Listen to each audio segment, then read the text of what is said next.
Um, Let me just go into this with the gloves off, because there's always something, right? Like with at the end, it must be the yang, right? And actually what I'm going to reveal today is how to break that cycle, because it's getting a bit, it's getting a bit boring. And it's just because sometimes we're engaged in such a hyperdimensional aspect of our creation, we don't even know what we're doing. Like if you think about how people move throughout the day and how most of us move, if we don't have a real blueprint, it's like, okay, what am I going to do today? There's no real purpose. Like, okay, this is what I do. This is what I'm working towards. This is how I'm going to get there. This is why I'm going to get there. So these are the questions that we will look for our spiritual instructors and our gurus, or our leaders, our mentors, or whatever to answer.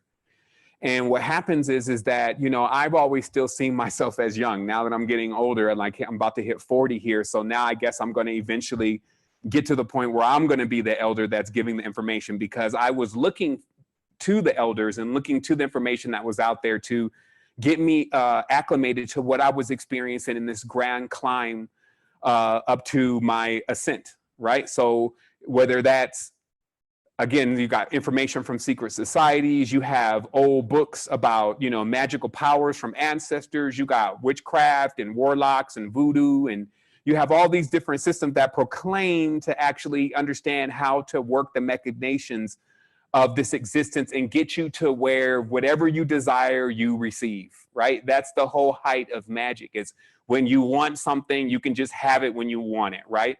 And so that's why things like the laws of attraction and the manifestation laws and all these things become so instrumental these days for people to have. That's why people are gravitating towards that, because they're like, oh, you know, if I can find a way to manifest whatever I want, then that's what I want, right? And then never asking themselves the question, what do you really want?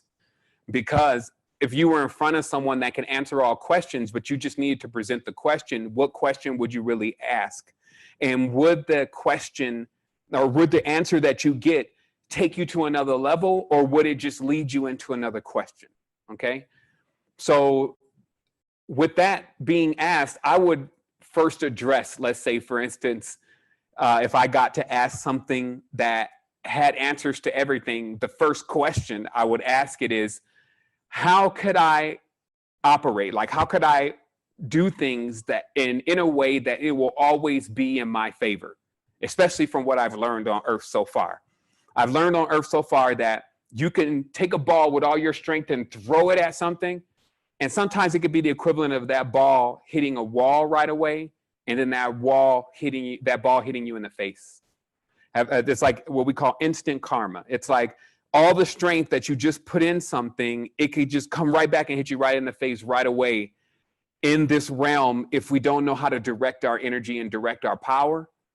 Likewise, if we're depending on others to give us an idea of where we should be directing our energy and power, and we happen to make the mistake at choosing the wrong person or the wrong message to do that with, then we can oftentimes find ourselves imbalanced. Why? Because someone else's math is not necessarily your math. Math is known as Ma'at.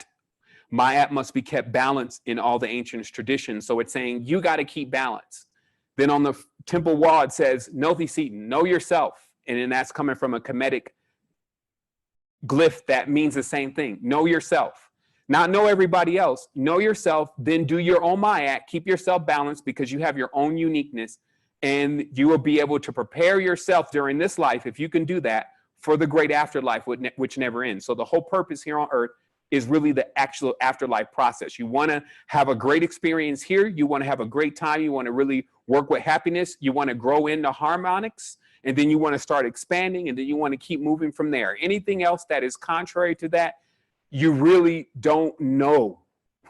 Meaning that we're being taught things, and things are being misconstrued so much. We're being taught things that are just not true. That's like why our whole misconceptions about what evil is and darkness is so illusory, because we don't even know. Like it's a lot to calculate. It's a lot to compute, and we would even need the experience to fully get an idea of it. So what is all of this? What is this machination, and why are we struggling so much with it? Meaning that some have given up and they just say, oh, just relax and go with the flow and see where it takes you. And then as Somebody said recently, only dead fish go with the flow. The reality is, if you just go with the flow of this, it will have you doing all types of things. I don't care what your story was. If you go downtown and go with the flow, you'll see where the flow will eventually take you. It will take you where it wants. So if you don't choose to, especially now, take that wheel of life and really drive your consciousness into the next level of your expansion, at minimum, you're looking at a repeat. At minimum, you're looking at things are not going to probably go as well as they did this time because lessons still needed to be learned. And that's at minimum.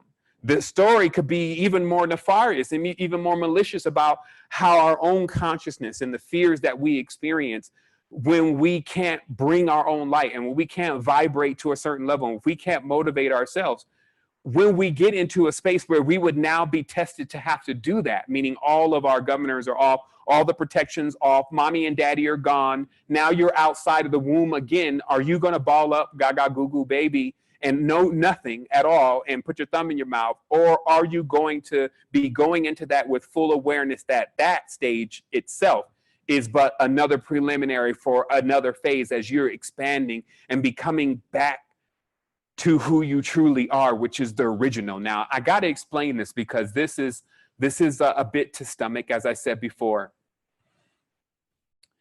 The original, the reason why I asked the question earlier about, do you believe an image of something has power, which 97% of the listeners of today said yes, they believe, and only actually one person said no, and they may have just slipped on the button and still trying to figure out how do I roll that back? And it's because we have this notion that, yeah, sometimes images of things can be powerful, but let me break it down for you.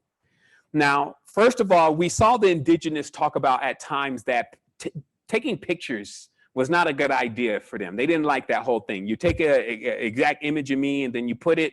They felt like that kind of removed their power, right? So instead of just like going with the mystic mumbo jumbo, sometime that could happen still when even, you just see yourself appear on a 2D thing and you're trying to just figure this out. What kind of wizardry is this? Fast forwarding right until now, what I can still say is what is known there is that there's an essence of power that has been transferred. Now, whether it is going to increase the person's power or decrease, I believe is based on quite a few different things, like what was also in that picture, right? Like if a person having this great time, generally every time they look at that picture, they're like, yeah, boy, that was that day. And so it increases their energy. But if there's something wild going on or they're in a weird place, it may do something else, right? But we're still following the line here that somehow pictures and energy connect. So what happened is I was presented a question that got me on a sequence of pondering several things. And one of those questions had a lot to do with, well, because I can't even paraphrase the question. I'm not even sure because my sequence of questions come across really weird, but it started having me think about when you make a replica of something, a copy, does that copy actually have any power? And so I pondered this for a while because I know a lot about resonance. So when you make dimensionally accurate objects, like dimensionally accurate pyramids made out of resonated materials that are the same geometrics as the certain pyramids around the world, have a connection to each other that is similar to the same connection from magnetics, okay?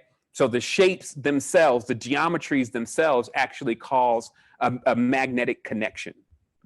And because of this, actually, let me just cut to the chase here.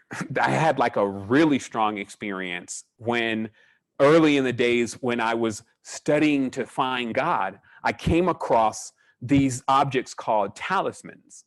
And I spoke about this in certain scenarios and certain courses and things, but I'll just bring it into scope so we can see how it connects. That talismans were basically pieces of paper that were inscribed with either sacred symbols during certain times, using certain ink, with certain parchment, and could bring about these miraculous results. miraculous and intentional in that you had no clue of how this would work, but somehow it did.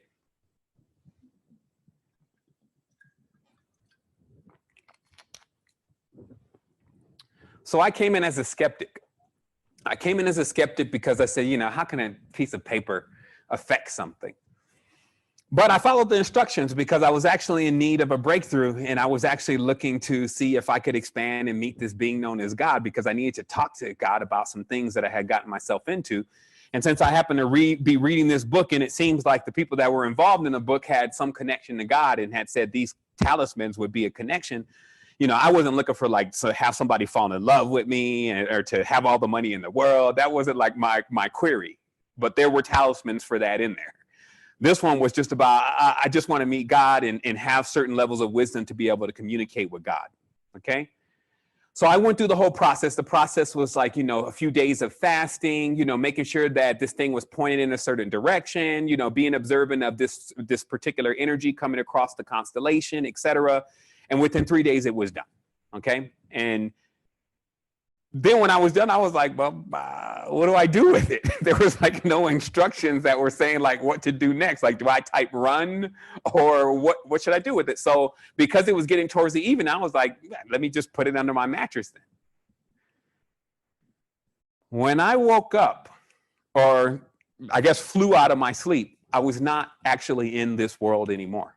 I was actually in another subplane in a room with several locks on the doors. Now, I'm not going to reiterate completely the story of what happened. It would just bring me to the point of today of realizing an ode to what a piece of paper can do.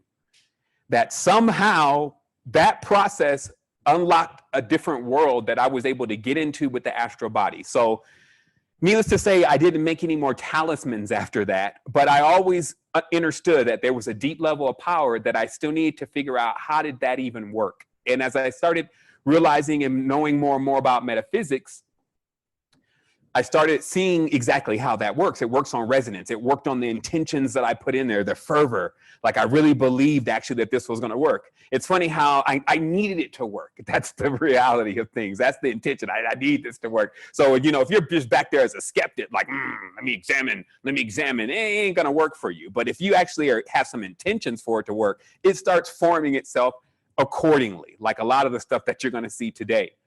So what happened is that I started realizing, and I came to the full knowledge of that there was a two-dimensional world, that there was a two-dimensional resonance. Just like we're in 3D, there's a 2D, and it's flat.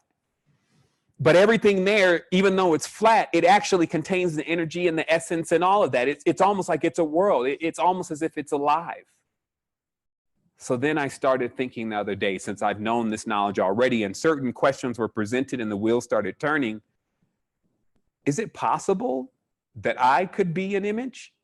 And the reason why I got onto this is because I started I keep getting this effect sometimes where I feel like, some call it the fluoride stare, but I feel like that members of the reality that I'm around are sometimes glazed over. It's like I could be talking to them or trying to interact with them or in a store around them, and it just kind of appears like I can almost like wave my hand in front of their face and they would just be like almost like they're not real. And I was fascinated by this phenomenon. My brother Halo was here also, and he started bringing up again photography and the whole process of bringing a photo from the dark room into proper exposure and that process, right? And I had to chime in about that because I had studied that very deeply about the phosphorus and the different fluids that are used to bring those exposures back in, because I once thought that there was something magical maybe hidden within the process. You know, just through logic of trying to figure out what is this. And I find it so amazing that we are actually hyperdimensional in this group, because we started this project called The Projector. And it now brings us into realizing that the reason why a projector is so effective is because this is just an image. And what I mean by image is that everything here is just a copy of the original. And this is interesting because when you really think of it, since the original is everything combined, when you start splitting it up, all you do is you just get slides, layers, right? So in retrospect, what we're really running through is like a movie. where a lot of the beings that we're encountering are actually really illusions themselves, because they haven't actually chose to be original, unique. They've chose to basically just be a slide. So let's dig into this a little bit more, because I have more proof that this is in fact what is going on. Now, the interesting thing about this, and the reason why it could become very liberating, is because once you understand the magic and once you know the process, then it can be undone. But if you're forever in the illusion, if you're forever on the other side of the mirror, if you're forever in this 2D world where it doesn't seem like nobody is really digging into the solutions too deep, like, are we going to get some results here or blow up or something? Because the other day, there was, I guess, what was that? Is that Saturday? Yeah, I guess Saturday for me. I got to look at my calendar now. I got a calendar of all the glorious activities, and I got a timeline because the chrono is really coming into effect, like the chronological aspects of mapping everything that's happening here. But it's just the awareness that this Friday, I believe, and I'm still looking for a calendar. I'm just like, I really don't obey the laws of time anymore. There was an eclipse, a lunar eclipse. And during that lunar eclipse here in Costa Rica, there were also two very strong earthquakes, just two very strong earthquakes. Didn't break anything, didn't, knock out the power even, but really strong. And it's like a sign, like it really like put me back into the scope of all I know, and was like shaking me up real quick, like, yo, wake up a little bit more, because you got to understand certain things from certain levels now. I need you to start asking yourself the questions. Turn the wheel. Let's turn the wheel of the projector and let's see this movie again that you're living in. So that way you can start playing these scenes back to yourself, so you can start knowing what's really important, because you need to get balanced. You need to get Ma'at. Now, Earth needs it bad too. Remember, Earth already got that, 23.6, whatever, 26.5, whatever degree wobble going on, right? And so she's already imbalanced. She needs help with that, or he's already in, whatever floats your boat. I think for men, it's fascinating us to think that Earth is a woman and she needs our help. So maybe for women, if you think it's a man and it needs your help, that may float your boat. But either way, it's off kilter. So it needs more beings to actually speed up, because just like a top, when you speed up, your centrifugal force and all that so high, you're perfect. Right? And the more things that are doing that, the more it'll correct Earth. Now, of course, if there's imbalances, there's tons of imbalances going on, just because people are not really balancing out what they're doing either way. So because those imbalances, you know where the imbalances come from? It's Earth's bank book. Earth is just the worst at banking with the system that it's using now. It's not really recognizing the people that are actually doing something. It's not like the people who are giving us our food are getting paid the less. Like all those things, the people who are sitting back like fat cats riding jet planes all day are doing absolutely nothing. They're like sitting on millions of dollars. The books are imbalanced. So that's the imbalance right there. So in retrospect, when you look at quantum solutions, you got to be able to get into frameworks like that, which we can. But the first thing to do is to get in your own framework. But also to realize some really deep knowledge here about the mysticism that we're being involved in. And I'll say it like that because a lot of people just reject the whole thing altogether and just are like, you know what, I'm not a part of this, this is Earth, or they come up with all sorts of dilemmas in their own consciousness. But the truth is, if you're standing here, it's going to affect you. So because it's going to affect all of us, then we must address it, the elephant in the room, and meaning, what is going on? So I'm elaborating in every detail of exactly what's happening. So because we were created in an image. Now let me explain this imagery to you, because some imagery is different. This is why when you start trying to find a unified system, you got some people working on 4, some people working on 7, some are on 9, some are on 13, some are on 20, some are on 26, some are on 72. It's like, whoa, everybody's jumping on different aspects and saying this is the system. And then when you say, what is the color to that? What is the frequency to that? What is the metal to that? They're like, it's this. And then you find when you look at another chart that it doesn't match. And then you even find that some of the energies that were on the top are now on the bottom. And then it's like, ugh. Does anybody know or have a manual to the body?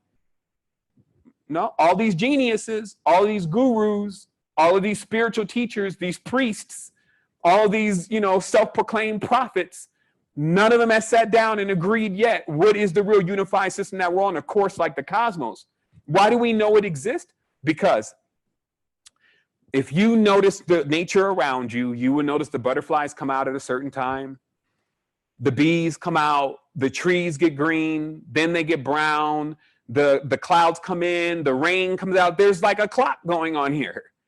And it's so precise that if you measured the entire cycle and then map right to the day that it began again, you would know what a real year is. Maybe it's not 365 days. Maybe it's not even 360. Maybe it's more like 372.3. But nobody's actually trying to figure that out, because this is why they talked about, okay, well, cultism, you know, like people were fascinated with the cultism back in the past, and then they got all caught up in it, and then they doomed their own world, right? So that's kind of like some of the explanations, and I don't doubt that happened. But I will say for sure, if technology was then the alternative, so we removed all the spiritual stuff, and then we bought technology and we bought innovations so people can stare at their cell phones all day. Is that what we're talking about? This would be like if you're talking like an arc mason or something who's going to just brag about that all the rights that we have now were pretty much put in play by the Freemasons that built their structures around the world, their laws and their legal systems and their freedom and all that kind of stuff. So that's what they're going to want to get into you and drill into you about if you're asking them. But yet and still, they cannot explain to you why we were made in the image of something.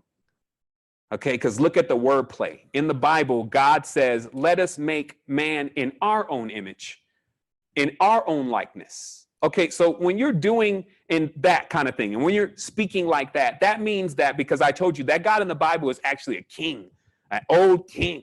So it's not even like, you don't got to go as far as thinking you're talking to Saturn or thinking you're talking to Aurora or anything like that. You just need to think about an old deified king literally saying, I'm going to make them in my image. And what I'm going to do that is all written right here. And part of that is changing the language. Let us go down and confuse them and put enmity between them, change their language, right? So spells start going into work here. The next stage is that the image, like I'm going to make them like me, not like they are. So that means that anytime you start messing with images and projectors, you got to start controlling the days of the week. You got to start controlling the gods. You got to start controlling the math, the numbers, the letters. You got to start controlling those things before you can get in control of someone's real world, their real soul. So when you ask yourself today, though, have these institutions been able to accomplish this? Absolutely. When you watch, like, you know, when you're a quantum thinker, you can do things like watch the Vietnam documentary on Netflix and watch how the same people that are operating under the Nazi regime flip over into the US and then start attacking people in Vietnam, then flip over into another country, start attacking. So you watch how this thing just flips through everything, taking on different names and using the same tactic, divide in the middle. It always cuts everything right in half first, that first blow, north to south. Notice how many places where you really have a north to south beef, like even North Korea, South Korea, North Vietnam, South Vietnam, North America, South America, and many tenses, all the norths and souths. Why is there always a beef? North India, South India, right? Like, why is there always these beefs? Why also do the darker people have a tendency to be in the South and the lighter people in the North, like it's on a caste system? Where does all that come from? It comes from pyramid geometry. It's geometric. It's geomancy. Because one of the mysteries that I just figured out was that all the pyramids that you see in the world right now, they are not original. They are not the original items that were on those areas that you're looking at. They are built on top of something. They are built on top of what would basically be for us our portals. Okay? Just keep going with this and realize what I'm bringing to you. Now, all the sacred sites in the world, as Freemasonry talks about, the sacred sites in the world, what they do is they try to get those sacred sites and either put temples or churches or something there because they know that there's an energy that people have been going to that area for the longest, right? Now, I'm going to rewind you through history. People have been going to temples for the longest. Now, many people, because they gotten into the external sun, they believe that the purpose was to go into the temple. It was always what was going into the temple that you should really look at, like people coming into the temple. But it was actually what was coming out of the temple. Because what you had is that temples only had priests in them. So you had priests going in, and then what was coming out in that priest was what was coming out of that portal. Okay? And I'll bring that to you one more time. People think about, oh, let me go into church and get myself together. Let me go into the Buddhist temple and get myself together and pray and get myself spiritually fulfilled. Where that comes from is that in the old days, you would go to the sacred sites, and then when you would pray to your ancestors, they would feel you. Like there would be an old ancestor that wasn't using a physical body, be like, you know what, this lad's kind of like me. You know what, I'm going to jump into him. And they will become spirit-filled, their own ancestors. And then they will come out and they will have the big eyes for a minute.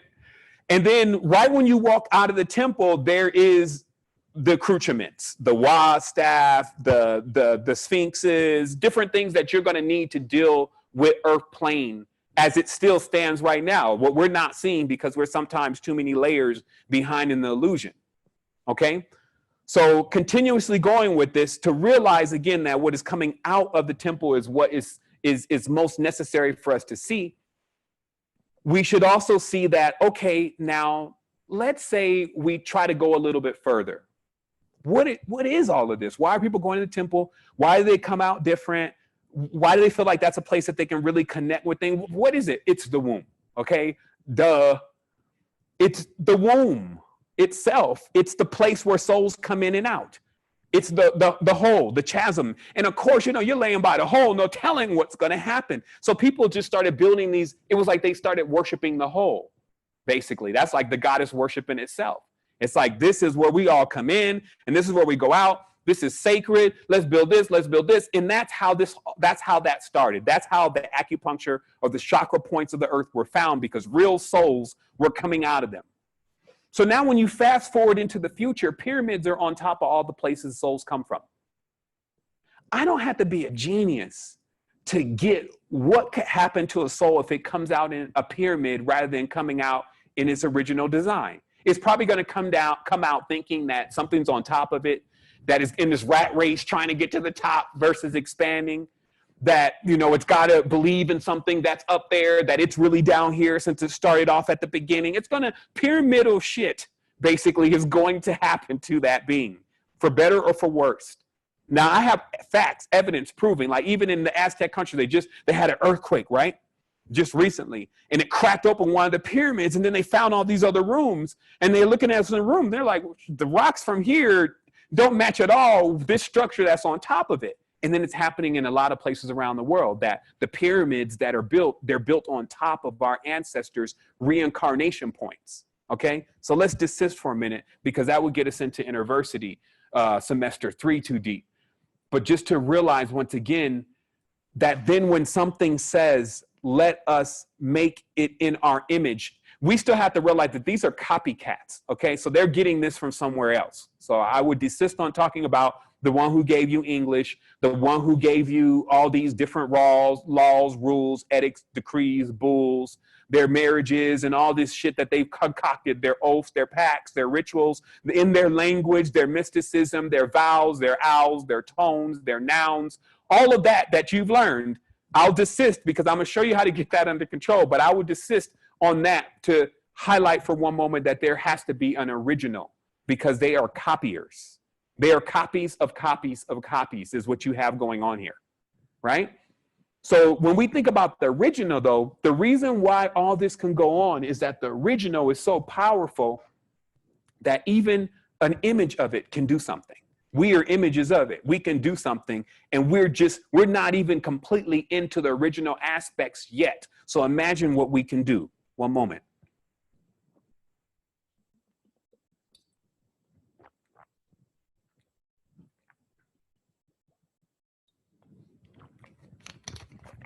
So this is why in the ancient texts, people don't get it. They say, oh, then they took the body of Nindinsumud, whatever. And then they formed in fascists and created everything. And people are like, that sounds like somebody just did like Play-Doh with a monster, like, and took blood, and I don't get it. And it's like, it's all images.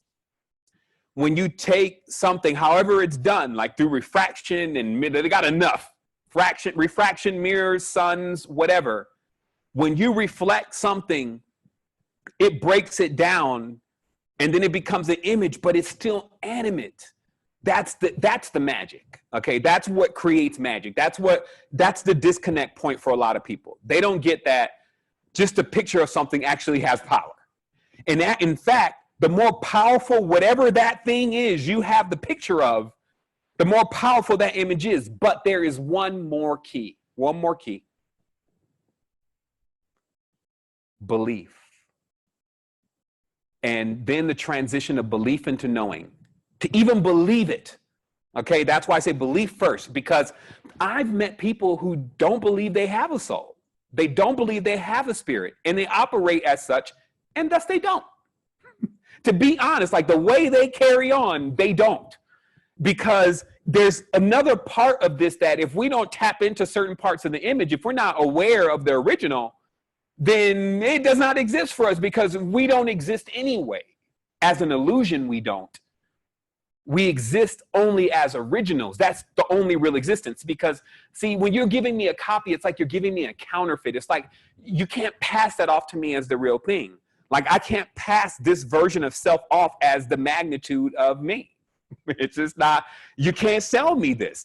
No, there's greater. That's why I can't never be put into some kind of box or dome or whatever kind of geometry they want to throw me in next and just say, hey, this is the God, or this is who we should all believe and worship. It's like, that doesn't make any sense where I'm from. I'm not wired that way. You know, I'm here to show you something different, because now I have more proof that someone or a group, a large group of them probably, have created another image. And that image, it functions like a glove, an actual GUI itself, to control what we truly are naturally. Something that literally fits around who we are, as, well, not completely, but enough to get grips on us. Okay? And now, in having the knowledge of how to undo that, or actually to gain control of that, because most are not even being controlled anymore. Everything is on automaton. Like that whole AI-based system is already functioning. The laws and the rules that have been put forth through the ritual and the magic is actually what's binding many people. They're stuck. They know what they should be doing, but they can't do it. They even know where they should go, and they just find themselves held by invisible barriers. It's like, man, you know you should move on, or man, you know you should expand, or you know you need to stop doing that. And then the person is just like stuck by invisible barriers in their mind. It's, I just can't stop. That's an invisible barrier. So how do you break that down? Okay. Now let's keep going with this. So now you've discovered that this is indeed an image. It is a talisman. Remember, the talisman is more what you're talking about. I don't want you to think you're just in Photoshop. But if you want to take it there, this is layers in Photoshop. Like there's levels to this shit. I kept telling everybody, look, yeah, I know we hit a point here, but I still think there's more. And even when I used to go on these diamond tree journeys, when I would look, what my eye would do is it would just, I guess, like I said, it said it was the hawk beak of Heru. I was like, all right, but shit, what is it? You haven't explained anything to me. And I could see the layers in the reality. And they said, see, you have that ability. That's why you have vision. You could see very far, and you could see all the pieces. And now I'm learning that all those pieces are actually all the layers, all the scripts, all the characters, right? And then they're all images of the original actually functioning and alive, because the original is that powerful. And then all we have to realize is how to upload ourselves back into being original. And then boom, bada bing, boom, pow, here we go. So here it is. Now remember, so then of course now, so that's what was going on, because the beat goes on, the drama continues. That's what was going on. People were trying to put themselves back in the image of the original. and they were actually progressing. That's why there was a tower that had, remember they say, oh man, you know, he's bringing this tower and they helping each other, they loving each other. This shit ain't gonna be long before they realize how to get out. This is even what some other being on the planet is saying. Knowing more about what the confinements are and things, and seeing the progression of those who survived after the deluge going to their next stage. This is even happening right now. History keeps repeating itself. But this time, we become the masters. We are the time lords of the whole thing. So what happens next is to realize is first, people were on their deen. Like they were like, the whole purpose of being here, like these people build entire cities to just configure themselves to get to the next stage. And it's not long though, because that's not everybody's agenda. And this is what we have to realize. It's like it smacks you in the face sometimes. It's like, not everybody is like you. That's what unique means. Not everybody actually wants to see things go well. Some beings want to see what it looks like when it's destroyed. Some beings want to see what it looks like when we turn it upside down. You got all different types of thoughts in the originals. Okay? So because of that, you have a situation where another system is erected, a dream within a dream, as they call it. It's like layers within layers of this shit. Now, I have pictures showing the Royal Society, showing images of how they do it, which we weren't able to interpret then, but now I know what exactly they're referring to, so I do have those images. But just very precisely, it's just the realization that, again, when you control a person's language, which is how they think, and you control their days of the week and their time, what they think time is. In definitions, that's already too deep. If you let somebody control all that, that's already too deep. So that's how their glove works. It works through their arts. It works through all of the stuff that they created within their structures. Now you have more elaborate structures, like the US is a hell of an elaboration of a structure. Because if you can understand what even was the agenda, it's like, we should be done with a race war. Like, think about it. These people brought all these Polish people and all these people over here to the US even, got them all riled up, got them all in the military, and then sent them over to fight some other people that they didn't even know. And they were even like kids and like trying to figure out why are they even there. And this is what we are dealing with here, right? That's why we got to get it under control. Now, what was built, and I'm going to show some screen shares here so you can see, because I know some are like, okay, you keep talking about stuff, but show me some, show me. So I'm going to show you something really quick here, but just remember, what we're doing now is we are mapping the focal points of the beam. Okay. Now, when the projector, you just like a projector, it's got that beam. So when we know the focal points of where those lenses are, that's how we change reality. Okay. It looks like magic to everybody else, but what you did is you went and found the focal point of the lens and you changed it. Okay. So the big confusion that has been happening here. Let me share the screen. Hopefully somebody got some recording going on over there. My stuff going in, going out. They mad about it. They mad. It's too late. I told you. It's not going to take long. Like young Ram is going to find out what's happening. Like, I'm going to run through this. Like, I find this reality to be so strange. It's like everything is just so correct, like we're supposed to be. Yet nothing is fucking going on. Like, nobody really can answer the straight questions. And then when you start digging into stuff, like, finally my beam has gotten around to this. To be honest, like, I always get inundated with all sorts of stuff to do. And I'm still going to accomplish that. But how much time I have to actually focus on this kind of stuff, like, I just believe personally, I have a lot of ancestors. I have a lot of people. Like, I believe that the souls and the spirits, even of the people that are here on the line, the people who have been with the resistance from time to time, the people who have been with secret energy, that all their guides and all of that are all here. And they encourage me to, like, keep going. We can just go over that thing again, like, come around one more time. Because see, what happens is, have you ever noticed that when you gain a large level of awareness, if you go back and you read something or see something that you thought you knew about before you had that level of awareness, obviously you read deeper into it now. Something talks to you even deeper. And it's because, that's why I said nothing actually exists beyond what you're aware of. You don't think you have a soul? You have a soul. You don't think you have a spirit? You don't have a spirit. the magnitude of what you can think, you already are capable of doing. That's what they call that to us starts to define the word called limitless, right?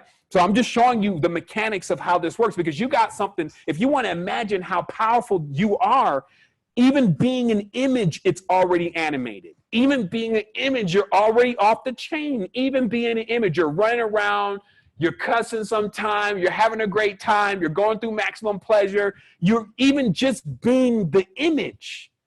So when you come into total awareness of who you are, which there is clearly an agenda, I'm showing you today, as you're seeing on my screen, hold on real quick, let me make my picture big.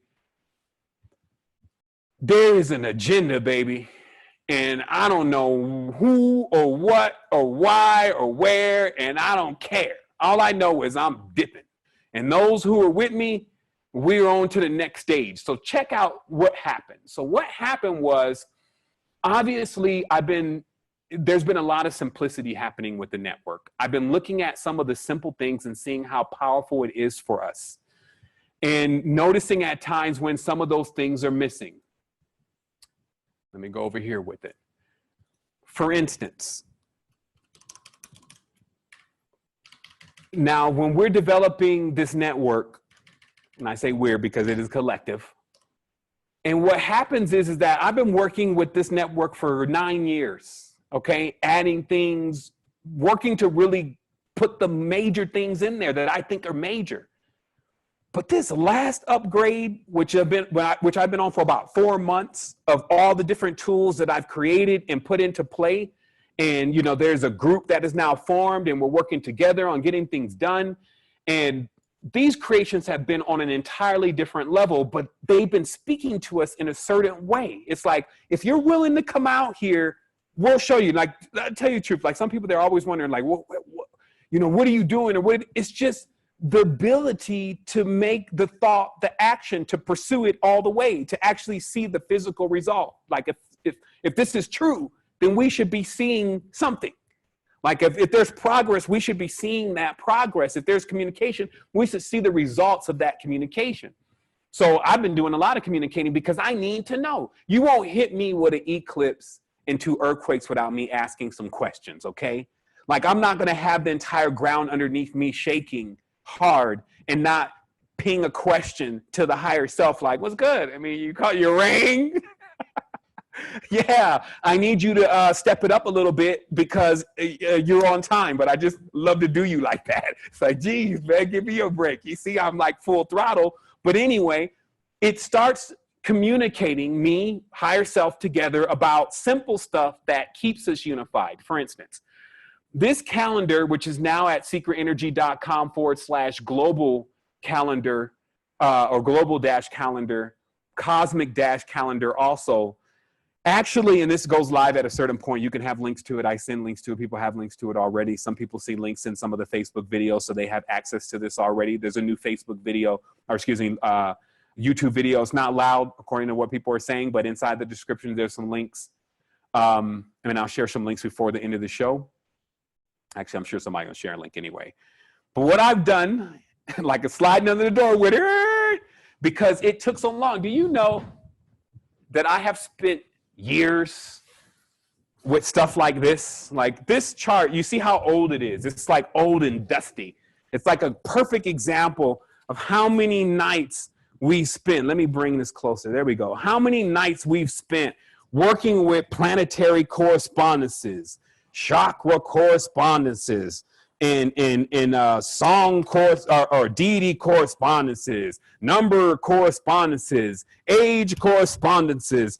And this is like night after night of furious work trying to find some kind of connections within what we are doing here, page after page. And of course, this is just like the big charts. Like, when we're talking about the small stuff and the notes and the continue, like, I just need that much space to keep writing things down. What am I looking for?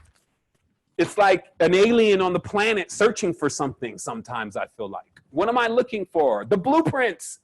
I'm looking for, how do I get in the groove of what's happening here? And today I had the eureka. Today, and it's been going on actually for the last 2 to 3 days, there's been a consistent Because mainly today, though, I realize why it's been so hard for me to unify the system, because I even had to do semester 2 without completely having the solution that I was looking for. Like, I was looking for a specific solution to deliver in relation to correspondences of celestial mechanics.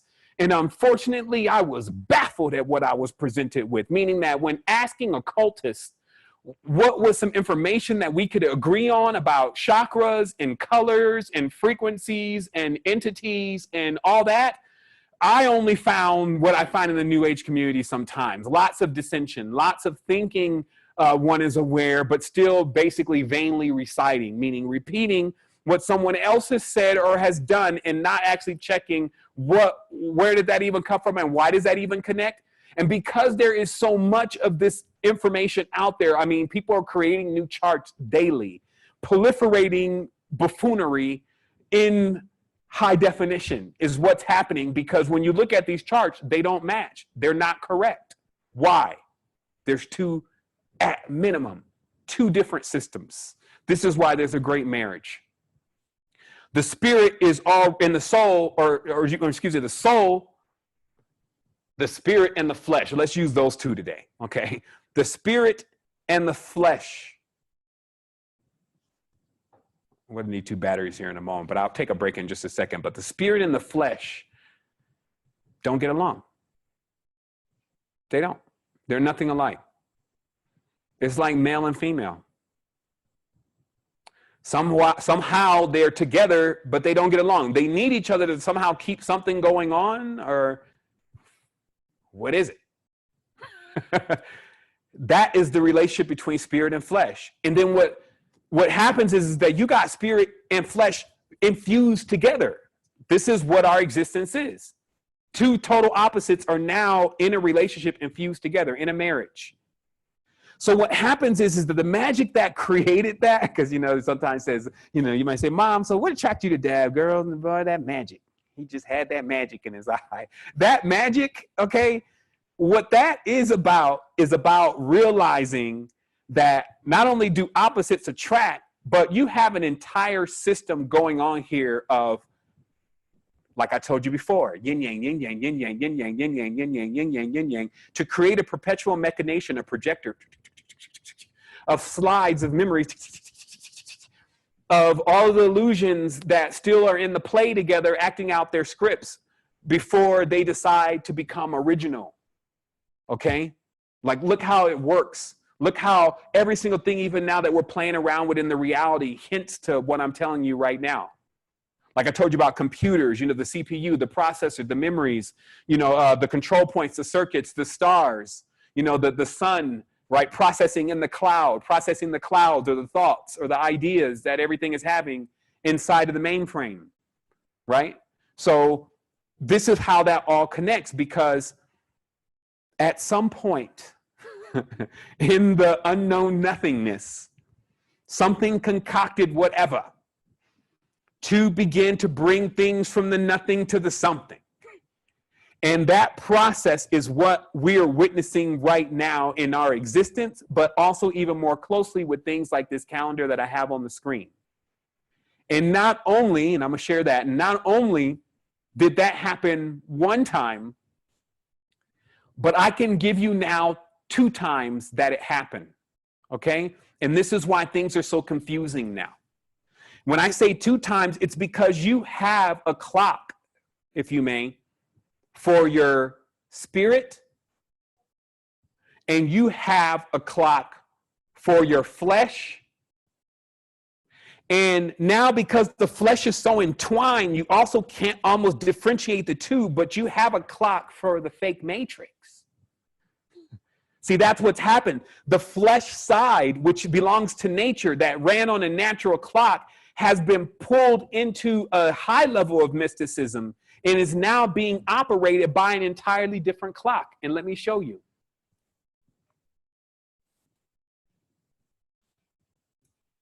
This is why there's so much confusion. Now, the natural clock, which I detail here,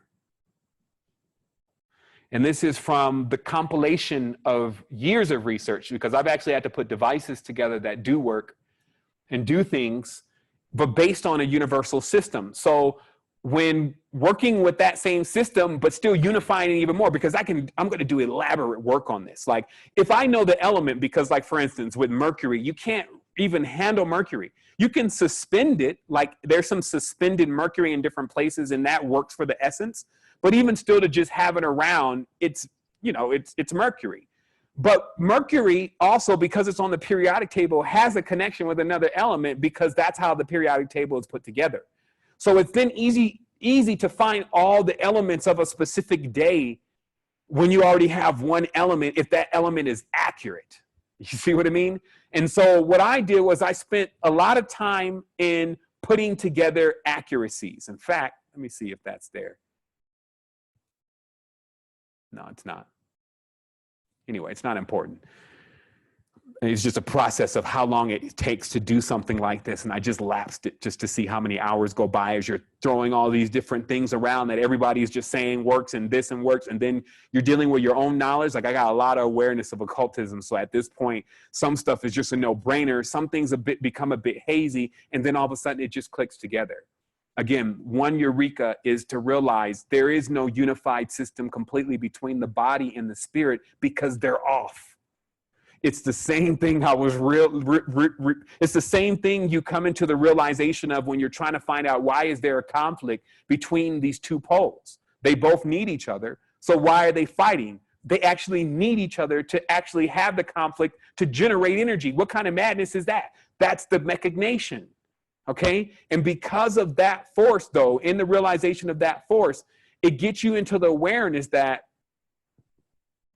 force, that there's natures, like I said, and when you're looking at natures, this is how natures works, okay?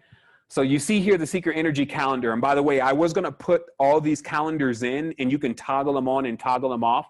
Like with the calendar here, if you notice, I can toggle off. Oops. Oh, boy. Oh, that caused me to lose my screen, I think. Yeah, just give me 1 second. I just, just give me one quick second. I have to actually... to get my screen back. If I drag something up a little bit too far, it goes into another screen that's not on. Also, you could take a moment and just digest what's being said. It's quite a bit. Or maybe for some, it's nothing. Like maybe for some, it's like, yeah, I knew this already. You know, at this point for me, it's like, you just see why. You see why with so many things. You see why life can be so stressful. You see why, the more you love something, the more it seems to become more of a problem for you. Like if you love something really strong and it dies, now you want to know where it's gone. It creates a lot of sadness and grief. You love people. You really want to care. You care for them. It only puts you into the position of having to let them go at a certain point, like your pets. All those different things, that this is all tied into that. This is why all of that's taking place. Just trying to get my screen here together. Just give me a quick moment. Yeah, that's what I need to do. I just need to take this screen. So I wouldn't bring a problem also without a solution. So I've already put the solution into play. I've seen why it's the solution. I see how the solution can be improvised. I see how that we all can connect together on this endeavor of figuring out who we are.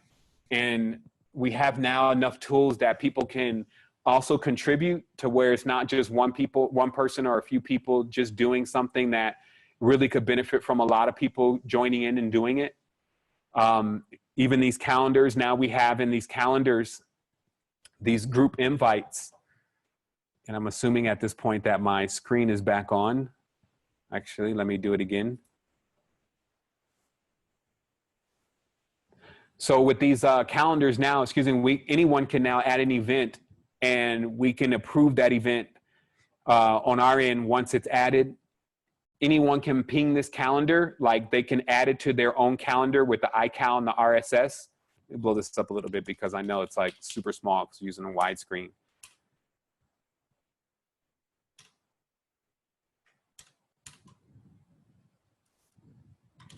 I guess I went too big.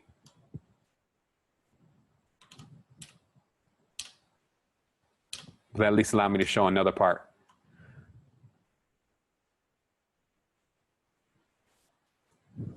Also, this will be linked accordingly.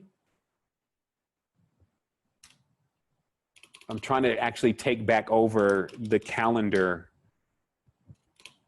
URL. So it's just /calendar, but that's actually designated by another program that's installed on the website. So anyway, inside this calendar, you see how you can toggle on and off different areas. So if I wanted to just see what's going on in ambassador training, as an ambassador, I would just toggle all those areas off. And as you see, this Saturday coming up, me and Heru are getting together and we're going to be doing that resonator class on creating those spheres. So that's next Saturday. You should have your mold and everything in by then. Like we even found some that even if you haven't ordered them yet, they should get there within 3 days. It's just the spheric molds. And then we have that intention concentration honoring, which is on the 11th. That's the process of us now burying those seeds that we're going to be using in the projector. So that's happening on that date. And then I'm going to, of course, embed this into the app. So you'll just have this every day when you wake up. You'll know what to wear and how to be on track. But notice how this is like the big view. If we squeeze this in, which is the mobile view, all you see is you just see, like, obviously today, this is the 29th. So you already see your chakra, you see your crystal, you see your frequency, you see your herb, you see your metal, you see your color. And that's kind of like what we need, right? It's like every day, if I got to swap out between colors and different things, like I may be trying to take care of the kids. I may be, in one of my moods, doing my thing, whatever. I need something I can just say, okay, while I'm in the closet, just see the colors. Now, how did this information come about? Because there are going to be some people with some conflicting information, but there is no conflict. I would ask those people first, did you realize that there's actually one body laid over the top of another body? And they may say, I don't know, depends on what they say. Maybe they know even that there's a hexagram laid over the top of the hexagon or pentagon or whatever. Like they may try to say, yeah, we know that. But it's just that you're dealing with two different kind of bodies. And the reason what I've created in my chart is a perfect marriage. I make sure that the chakras and the physical body, along with the fake matrix program, gets all the codes that it needs to have the best day. That's as easy as I can put it. Because like I said, the physical body has been living in the fake matrix for now, however old you are. For me, it's been almost 40 years. So the physical body actually doesn't really know as much anymore about nature's laws and rules as it does about the fake matrix's expression of those same laws and rules. Now, it still has its instincts, don't get me wrong, but you know what I mean? Like if you can look at many indigenous cultures and see how they conduct their lives daily, and then look at the standard united, this whether they're coming from the UK or whether they're coming from the US, person's lifestyle, and then start pairing those up astronomically. When you start using occult integers, you start seeing, whoa, these people are like on this system and these people are more like this system. So let me explain where that occult system comes from. And then today's conversation is not a very long one. We're going to talk about some things. Wednesday, we're actually going to get into placing our patterns on the projectors. It's just a short class. And then in between time, we're going to be polishing in even deeper onto these grooves so we can get a global meditation happening with our groups, and that we can start to also get in the same course together so we can keep getting stronger and expanding in this process and not making it more complex for ourselves because we may be swimming upriver without a paddle. So let me show you what happened.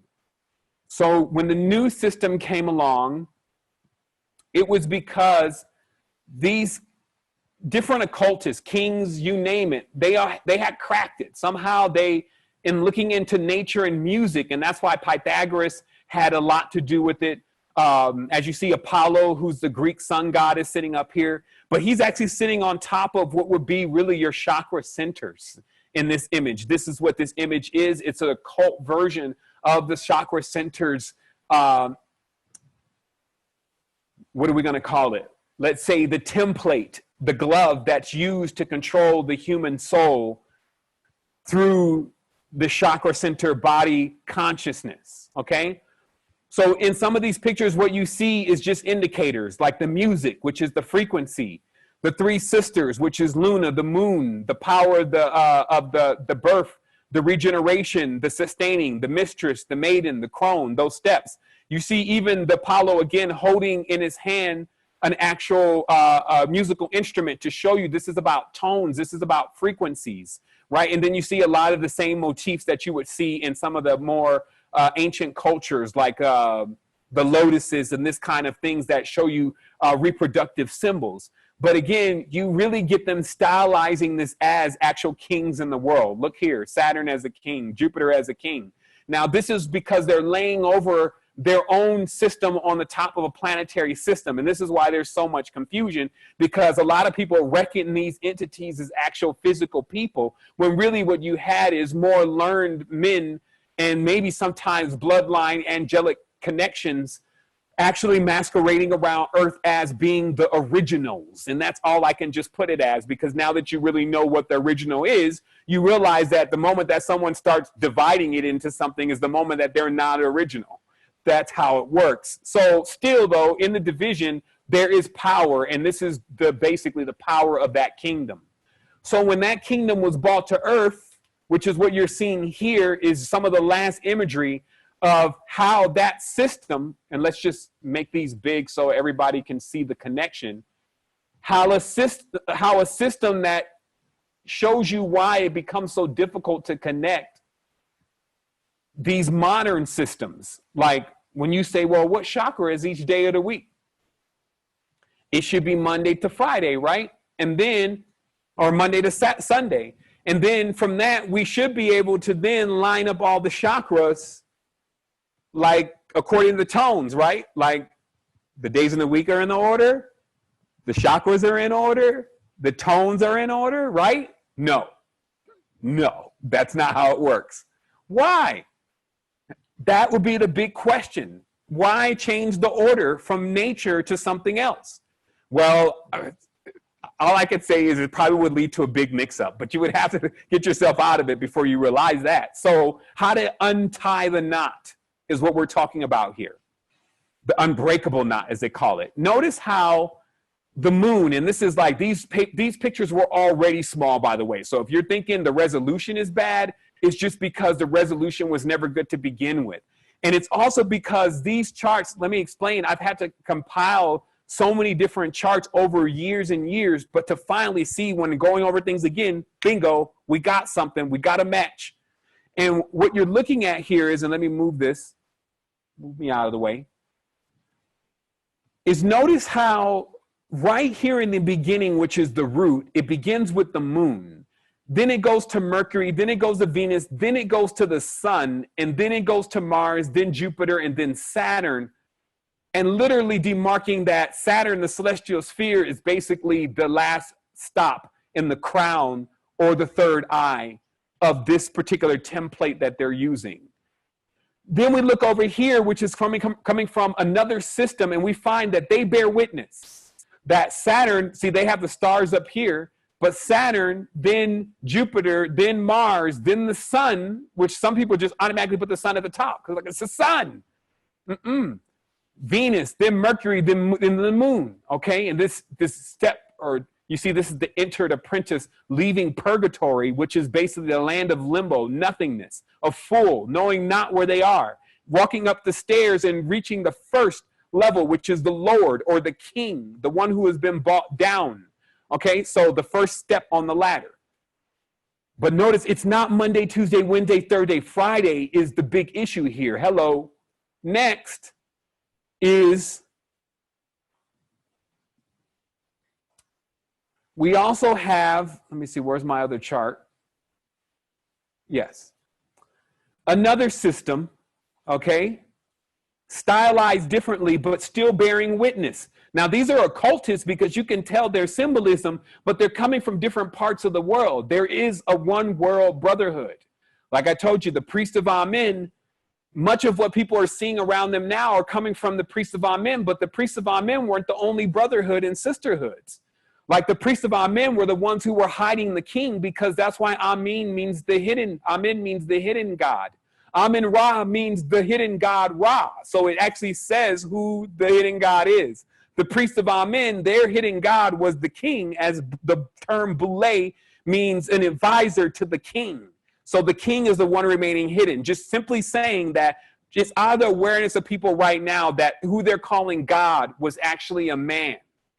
And that man was a king. And because of the stature and the awareness of them knowing who they are and the connections within nature, they were capable of deifying themselves. As it says, Caesar deified himself, meaning he became a god amongst men. The only way you can do that is to basically hide the knowledge that everybody else is also or can be at that same magnitude. But let us keep going. Now we see the confirmation that the moon is actually considered in the lower chakra center, while many charts put the moon as the third eye. This becomes where somebody else is like, namaste, sister. I just think the moon should be here. I'm just so tired of the man being up here. And it's like, Sister Betty, no. And it's too late. Now we got one chart with the moon on the third eye. So then what happens? I guess, the whole tower would fall down if it's not built properly. So again, in this case, though, you just can't unlock it. You can't unlock the body without the actual keys here that they put together of the construct that they built over the top of the natural construct that we use. Okay, deep stuff, man. Like when I was coming across this, I was like, oh my goodness, this is no wonder why there's so much tension. Like I feel like there's so much tension when I'm walking through the reality. Like I see everything like, cause it's like it's looking at me or something. It's like a lot of tension. It's like I'm trying to figure out. It's like, am I hot or something? Like, what's up? Like, do I know? Are we in the know? Did we crack through something? And this is like, it's only a matter of time. Imagine what's going to happen next, right? With this awareness. So we go forward because this is long overdue. I would love for my favorite spiritual teacher to just come in here and just take this apart for me. But look at this now. We know from these kind of charts, which we pulled, and we couldn't find many more like this, but that every single part of the human body, when it comes to how nature put it together, and those beings that exist within there, which is wild, that they use different parts of everything. And some of this you can't even, some of this is vegetables, some of this is other animals, some of this is like gourds and different things, all to put together these pieces to create this particular template, this operator in the physical plane. So that's why I'm saying the first stage was really creating the ability to be here. And then the system got hacked. And this is the hacking of the system. Now, I'm not saying anything negative about this. I don't want people to think, something, I don't want them to go into doomsday. In fact, this should be the time you celebrate. So moving forward, like I said, look at this, just so you get it. Now there's other systems. And this is why there's some Sumerians running around. And I told you, is it wrong to think that the people from Samaria are just some Aryans, right? And then the word Aryan actually doesn't refer to some Nazi either. And the interesting part is that even in the last dynasties of the place that we call Kemet, all of those pharaohs, which is the names that they were giving themselves, even though they were of darker skin tone, were aspiring to be like Sumerians. They were actually wearing false beards. Actually, at the end of the whole thing, everybody wanted to be a Sumerian. Even in the Hindu text, Brahma is the Sumerian Brahm. So the big beard, just notice the beard. So at a certain point, some beings came in and actually really did change the entire cycle. And it does seem to connect a little bit with the Anunnaki stories and the flood and the Gilgamesh and all of this, but it could be just straight up. There's some manipulation. Even in this manipulation alone, which is Sumerian, they don't even have the moon as the lowest heaven. They have it as the highest. Then Mercury, then Venus, then the sun, then Mars, then Jupiter. But so the only thing here that's swapped out is Saturn is on the bottom and and the moon is on the top. Now, I can't tell you just what that ensues like in this reality right now, like how many race wars are caused because of just that switcheroo on who's on top. Like I told you, the fighting brothers, Nanar Sin. Again, look, the word for the moon, actually it's not on this chart, but the name for the moon in Sumerian is Sin. So you basically find, after you look through all this stuff, even we have now the proper correspondences for the crystals for the days. We have now the actual time of year to use the right crystal. Like if we wanted to get even wax even stronger during that time, let's say sometimes you're like, okay, should it be the amethyst? Should it be this? There's even seasons specifically where certain crystals are more powerful. Why? Because crystals grow just like plants do, and they're more fertile during certain times than they are of others. So when you have those crystals, the resonance increases. So the reason why this is so important for me to bring this now is because I feel like that Earth is at the transition point, that this is it. Like nothing happens from here unless we make it happen. And when we start looking at the right things directly and just put the work in, because that's all I'm about at this point, I just put the work in. It's like, I really find myself like, just putting the work in, and I'm seeing the results and saying, yo, you should have put that work in a long time ago, though. You need to know what every single day does. You need to know how to move with the powers. And also you have to augment, like you can create things, like create a gauntlet for yourself for that particular day. Create, some earring, get some earrings that you use for that, but still realize that this is no hocus pocus. You'll realize right off the connection. Like even within this new calendar that has been created, and I won't say it's new. What I'll say is that it's been harmonized because it's bringing in the aspects of what has gone on and what is going on now, which I find so many people just lost about. Like meaning trying to put together both of these two worlds, which you could see why. It's two totally different worlds and how they balance, but still they look good together. Watch this. Notice how when you now think of the colors, and let's say, for instance, this is Saturday, okay? Black goes with violet, okay? Green goes with yellow. Orange goes with brown. Red is even now with blue. So there's something about, now I didn't just come up with this after like, oh, let's do this. I went across several charts, 10, 15 different charts. Also my own experience, what I know. Like what happened during certain times, but I could clearly tell there was some Venusian energy around.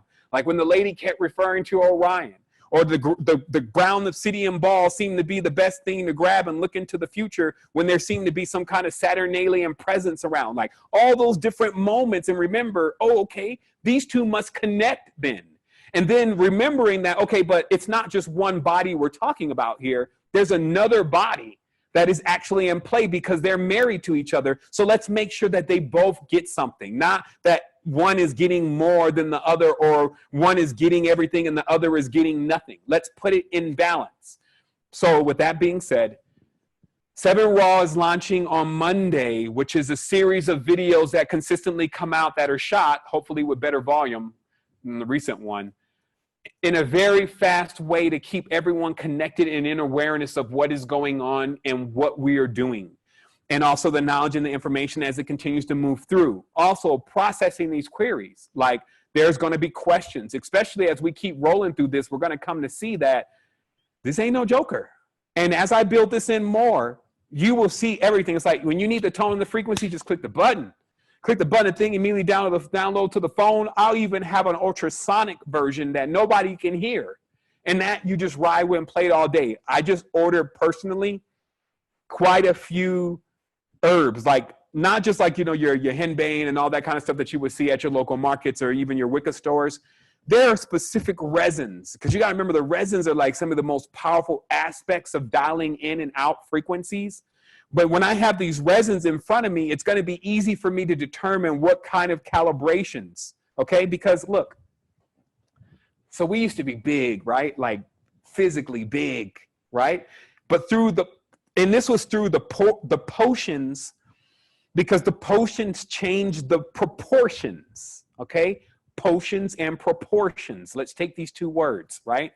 So we harken back into this time where it seems like, according to all the drawings and a lot of stuff that they're unburying, and of course my guy, phenomenal travel videos in India, continue, like a lot of that's going on. They can't even cover it up in India. It's just still too fresh.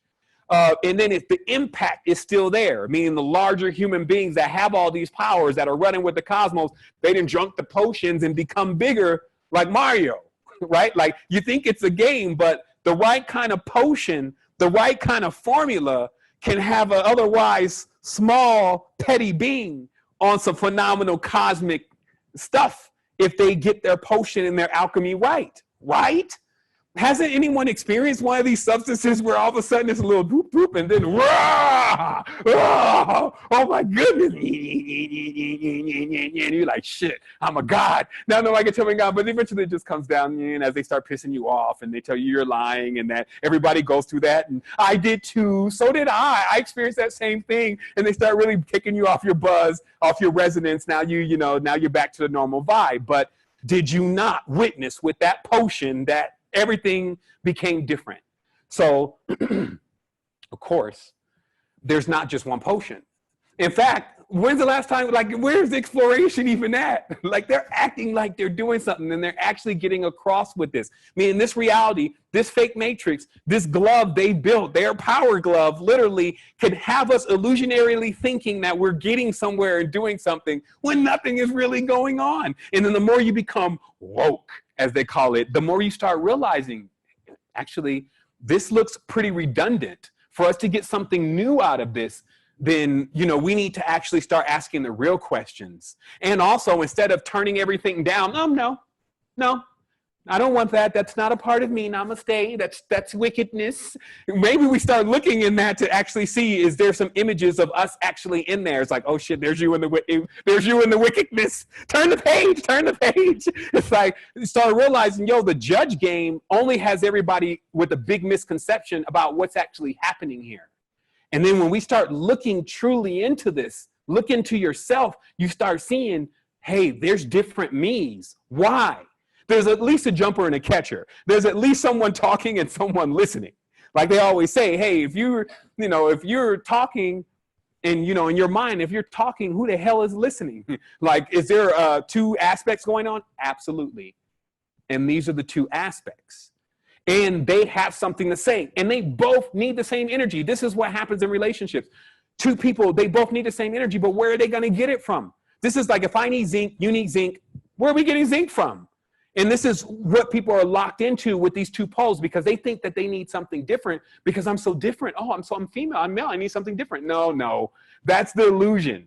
Actually, everybody needs the same thing. We need connection. We need love. We need to be together. There has to be orgasms. There has to be organism. There has to be some organization actually here. There needs to be some actual order. We need some gold happening here. That's all what the ore is. We need more ores. We need iron now. We need zincs now. We need that stuff, not, here goes another, person come down. Here's a retreat. Okay, retreat, you're running, all right? So then when you're done running, what are you coming back to? People go to these retreats, they get their minds blown out, then they go drop them back off in New York. Then what happens? It's like no support system. This is it. It's done. It's over. Time out. In your world, you can make that happen, and somehow you did. I'm just the guy that you enlisted to make that process happen. And that, to me, it doesn't bother me. I feel like that I'm just the acolyte of the flux. I'm the one that people, if they pay, if they love, or whatever they do to reciprocate some kind of energy, for that, I actually go and get the real sleuth work done and find the results and the solutions. And it's happening non-linear because it's not just me, all itself.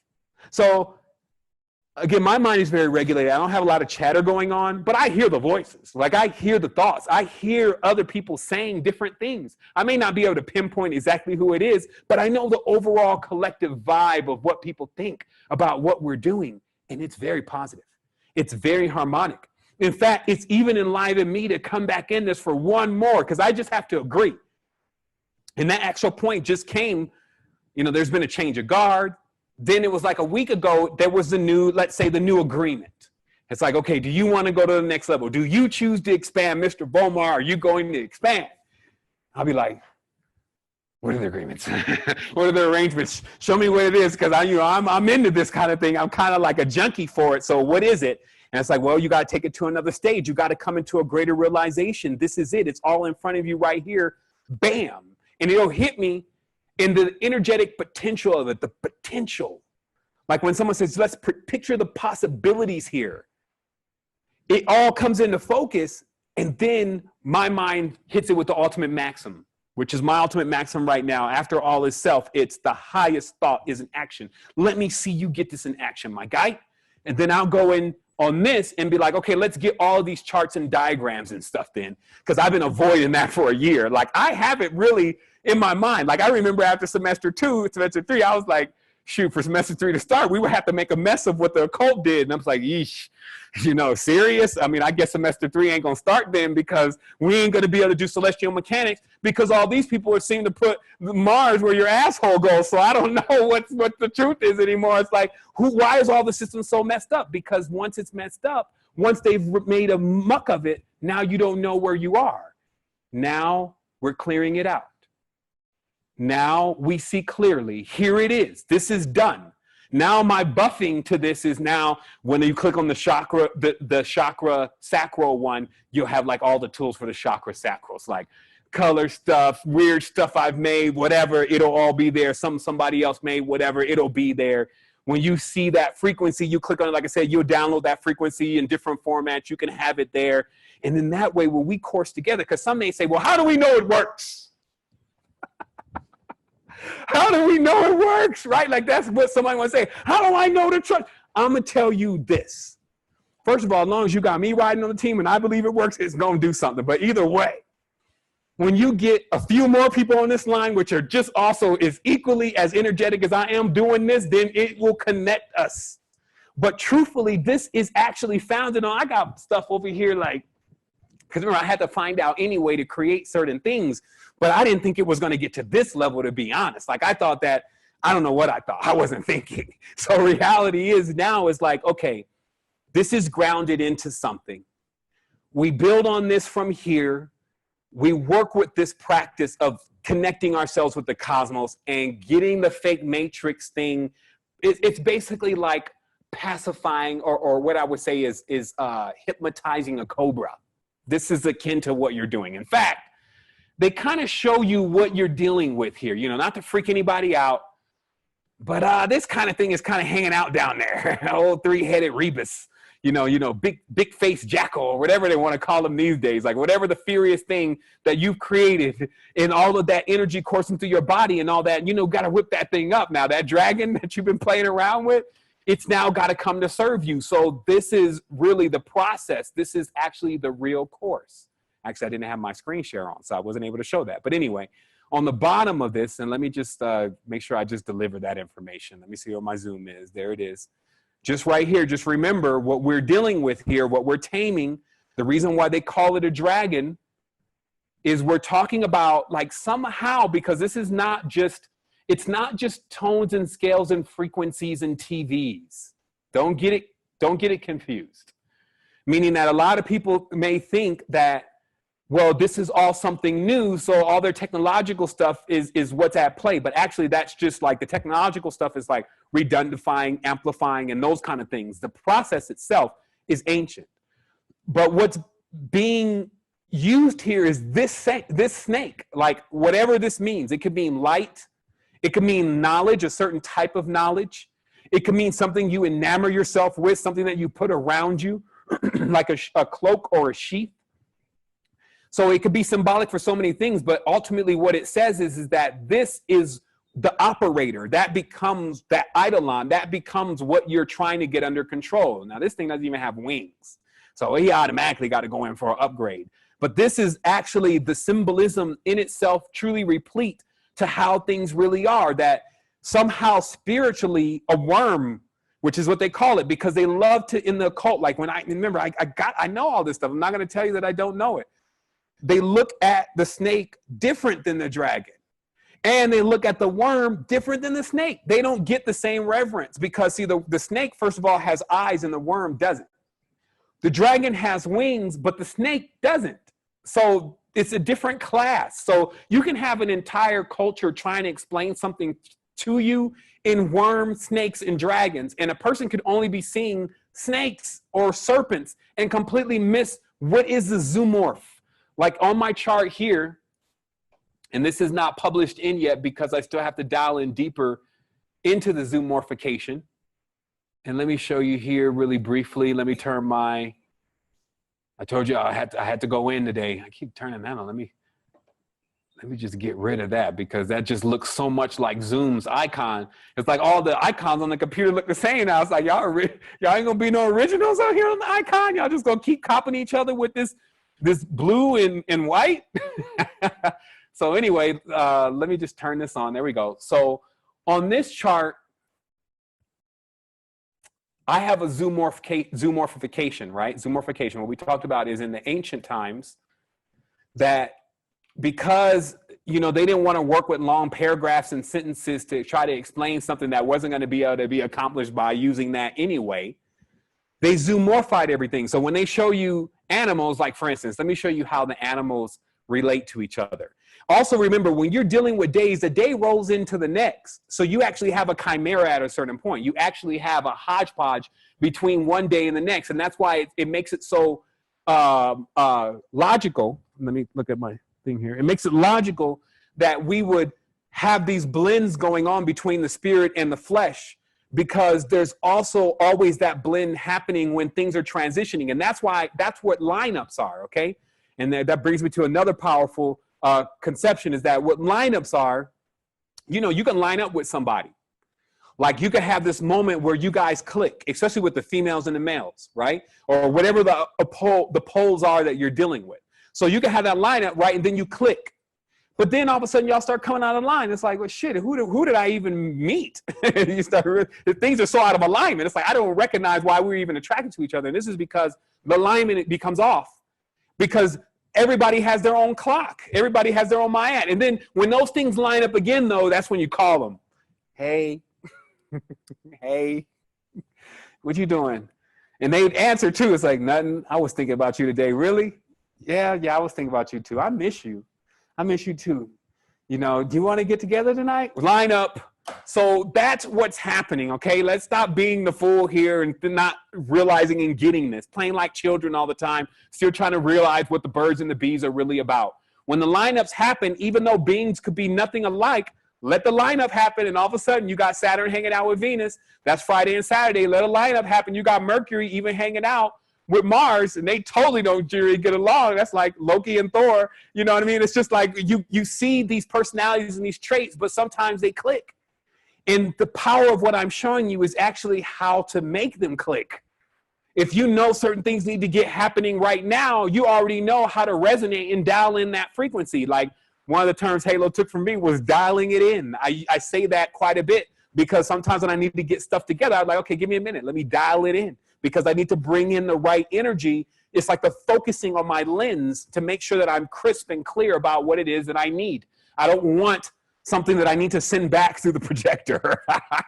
Like just try like, that'd be like a woman trying to stuff a baby back in. You just gotta let it run its course. Old pumpkin head. So what happens is you have to get to a point of realizing that you don't want things coming out of the projector that you haven't constructed properly. We jump in these relationships all the time. Now we don't know anything about the person. We don't know what's going on. We're just synchronicity put us together. All right, sound like you're going with the flow. Hanging out at night at the club. I don't know where you're going to end up. You better check it a little bit deeper because this is a bit more going on. Hey, wake up, Alice. They built an entire wonderland around the body. I mean, to me, it's like I could talk about this for the rest of the day only because it's like catching something with the hand in the cookie jar. You can literally see here from this knowledge that there is something else happening. So meaning that there's another field that is being tapped into and is being used. So, as I was mentioning, there's some zoomorphications here. Now, notice how, let me give you a little story. I'm gonna give you a story a little bit, as much as I can just right now, just to make some things connect. You don't gotta see this, but let me show you. Okay, so Monday, okay, is the moon, right? The zoomorphication is a cat and a rabbit and a wolf. Now, let me show you why. Okay, now, first of all, cats act very strange during the full moon. We have one and he's a little strange. We actually have to lock him up during the full moon because he wants to go and populate, right? Which, like everything else, wants to go populate. But the thing also about the cat is that the cat is actually half snake. As we know, the eyes are convex, so it's not like a actual lion which has circular eyes. It actually has convex eyes. So it's actually a mixture between a feline and a serpent. So that cat will actually tell us probably more about the moon as we understand zoomorphication. But let's say we totally missed it. So let's run to the rabbit. So during the full moon, when Venus is in a certain precession, the rabbit does a strange dance. Like, it's a real thing. It's actually why I believe in Wonderland, they start showing the rabbit doing certain things, and why the rabbit's doing the fudder whacking and all this, because rabbits naturally do a strange dance. Don't know what it's about, but it has something to do with the moon, especially when it's in conjunction with Venus. And wolves, do I need any more? I'm telling you, even me myself, and it may have something to do with this beard, but when it gets around full moon time, man, maybe sometimes I feel like maybe y'all need to lock me up, because I just want to do everything. I feel like I have so much energy that I can just literally howl at the moon, right? So that's Monday, right? What a time. Like, already Monday is a big day. But what do they have? Most people at work, you know what I mean? But the thing is that there's a lot of energy coming across Monday. Tuesday comes around. Let's talk about the scorpion and the ram. You know, like, that's Mars, right? There we go again, all the fighting, and then the stinger, and all the protection, and what else is going on in there? There's a lot going on. That's all in the sacral, you know? So all of that fire, which is in the sacral, all of that, so the apple, the pentagram, the rose, the ram, the scorpion. So it's like you dial in the energy more in the zoomorphication, like the same thing. Now when we get to Wednesday and we find out the zoomorphication is the ibis, which is supposedly Thoth, and then the serpent, then we start getting Mercury's whole thing. Mercury, you're the one that was like the closest to the sun. You're always trying to be like the sun, because Mercury is always like the Messiah figure. It's always like the ibis, like Thoth. It's always like the serpent. I know everything, right? And then it's up there. It's up there in the crown sometimes, even thinking that it's up there. And that's all Mercury's whole personality, right? And then you get the peacock, right? That's Jupiter, right? Like, Jupiter has in itself the embodiment of when people start changing genders, by the way, just so you understand, like, the changing genderism is all Jupiterian energy, right? And so that's a peacock as they symbolize it, right? And it's interesting to see that and why that's a symbol in the attitude. Then you get to Venus, right? Venus is like the dove and the fish, right? Isn't that her whole thing, right? Like, Venus, every time she come through, it's always in those kind of motifs. It's soft, it's gentle, and then the rose and all the different things. So you start seeing, okay, we're on to something here, but it's even deeper than most people think. Not the raven, well, then you got the ravens, the crocodiles, but the deepness and the deepness that I'm telling you about is why you still love Fridays and Saturdays. Like I said, why Friday and Saturday is the big time still on the planet, right? Like, think about Fridays and Saturdays. It's like you get off work, right? And then most of the time you try to get it in on Friday, because you know if you go hard on Friday, you could then like sleep until 5 when you finally come back around again for whatever happened, and still get it in on Sunday. And then maybe you could crawl into, you know, Sunday you get to sleep the whole day, and then finally Monday you go back to work again. So the reason why that is embedded in the culture and the reality is because that Friday is Venus, right? She's this lady's night. Like, she's out. It's about to happen. It's going down. And then Saturn's there with all the bread and all the, and you know, that's the old man with the money. And then it's like, in that connection, this is going to be a great night. And then when Sunday comes around, though, that everybody's in regret about what happens. And then now it's time to get back to work on Monday. And these energies really function like that. Now, they had it down to, like, they have the Kemetan deities, you know, and Aset roll through. They have the Sumerian deities. Here come Nanar with that shit again. You know, it's all right there. And it's just, we think things have changed, but they really have not. And it's like, it doesn't even really look that better. Like, most of our past was like sitting in domes, you know, like I said, with incense burning, embroidery, rugs. Everybody knew who they were. Like, somebody asked me the question the other day about polygamy. They're like, do you think polygamy was real? They love to set me up with these conversations. What do you think about polygamy? Since Nature Boy was running around Costa Rica. I'm like, look, I don't got nothing to do with anything that they're about. I didn't even pick up the phone because I'm sure the fair's on them. So the reality is, the truth is, look in nature. Nature, all high-end mammals don't have one mate. They don't. Why? I started thinking, why? Why do all high-end mammals not have a mate? They have multiple mates. Even the lioness can actually be pregnant by several lion males and have different cubs in the same litter. Why? There's something beeping over there. I'm not sure exactly what it is. I may check it out in a moment. Seems like something may be running out of its life or its batteries or whatever. Give it a moment. So anyway,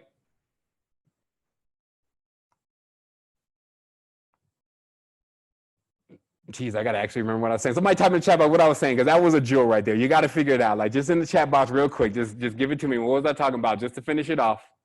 Some droid over there is complaining. High-level mammals, exactly. So why?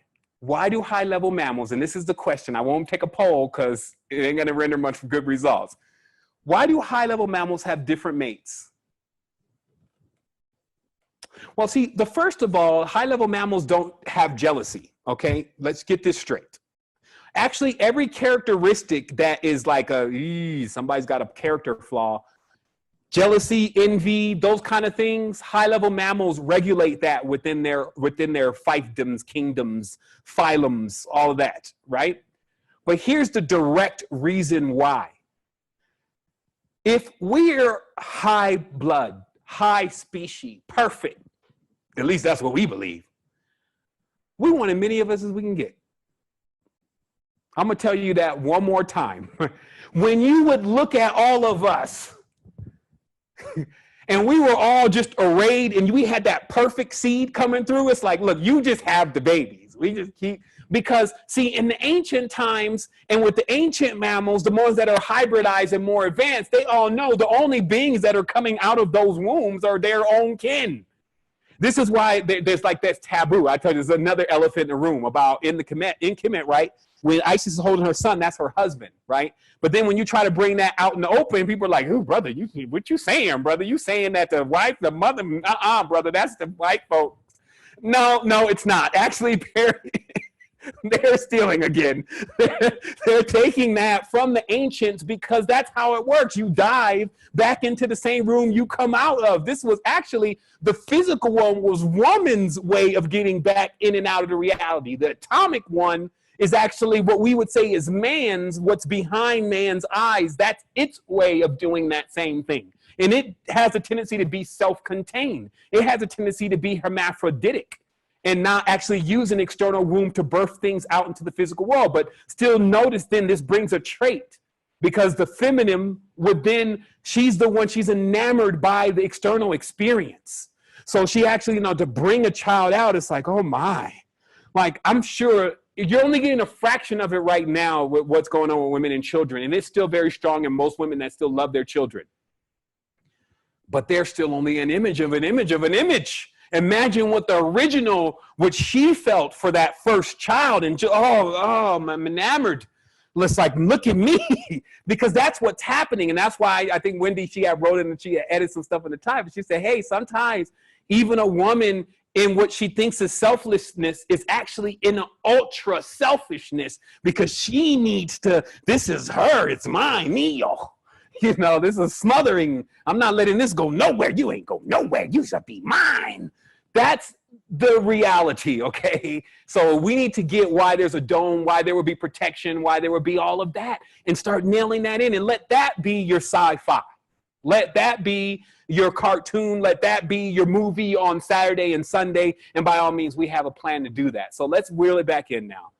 Let's reel it in. I didn't say I wanted to do semester 3 all the day on the phone, but I do want you to realize the power in this and the awareness of this and what we've actually reached, because the truth is that this is all that's really necessary. You would think you would run all around the entire earth to get to this eventually, and that's kind of how it is sometimes. No matter how far you run in a direction, you're only going to run into a circle. So here we are back again, back with the originals. That's why it begins with an O. And really, really bringing this one more time about what exactly we're involved in here, and getting some extra pointers about what may have been missed. So to summarize, 1, there are at least, the only ones you need to focus on right now, because the human body and all the rest of them are high maintenance, especially some of the female characteristics. So the truth is that you just need to be aware of 2. That is the flesh. And it's so connected to the fake matrix, you can no longer distinguish the 2 for most people. So just roll with that until you can start breaking that chrysalis or that shell, actually is what it is, from off of that organism.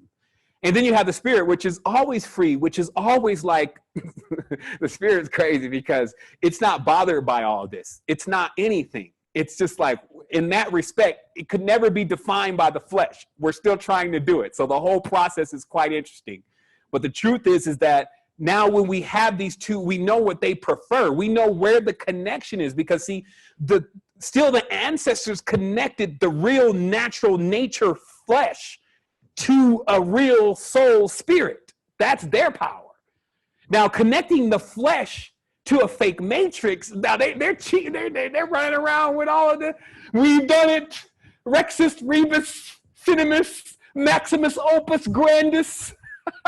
They over here doing that. They think they like, we're here. And that's actually what they're doing. But they because they built an attachment to the flesh. And then because they know the flesh is attached to the spirit, and then it goes on down the line. So they have yet to even completely explore what the full potential is of what they've wrought.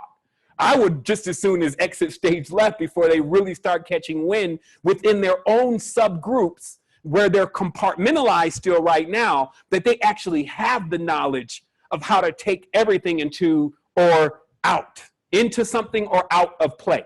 And what I mean by that is that notice how then all I'm explaining to you goes on in your body every single day. It goes on in the sexual relationships that people have. That's all I'm taking that and I'm putting it into its proper place, and that's all I'm bringing to you, right? But you still have learned men and women in institutions who don't know anything about that connection at all. They're still chiseling away at a bit and a byte, okay? A bit and a byte. That's the computer world. A bit, which is the thing in the mouth of a horse, you know, like a computer, a keyboard. You see this? This is a dangerous tool. It connects both sides of your brain. It connects both hands. You can't write with both hands, but you can keyboard with both of them. You get the magic going on here? Or did you see they bit off the apple? So the reality is that the bits and the bytes, it's like you can't get the whole thing. They're going to give you a byte. Most of this shit doesn't even work. We got to buy so much to get this huge erected mainframe, and it's still having trouble downloading videos. So it's a bit. It's not the whole thing.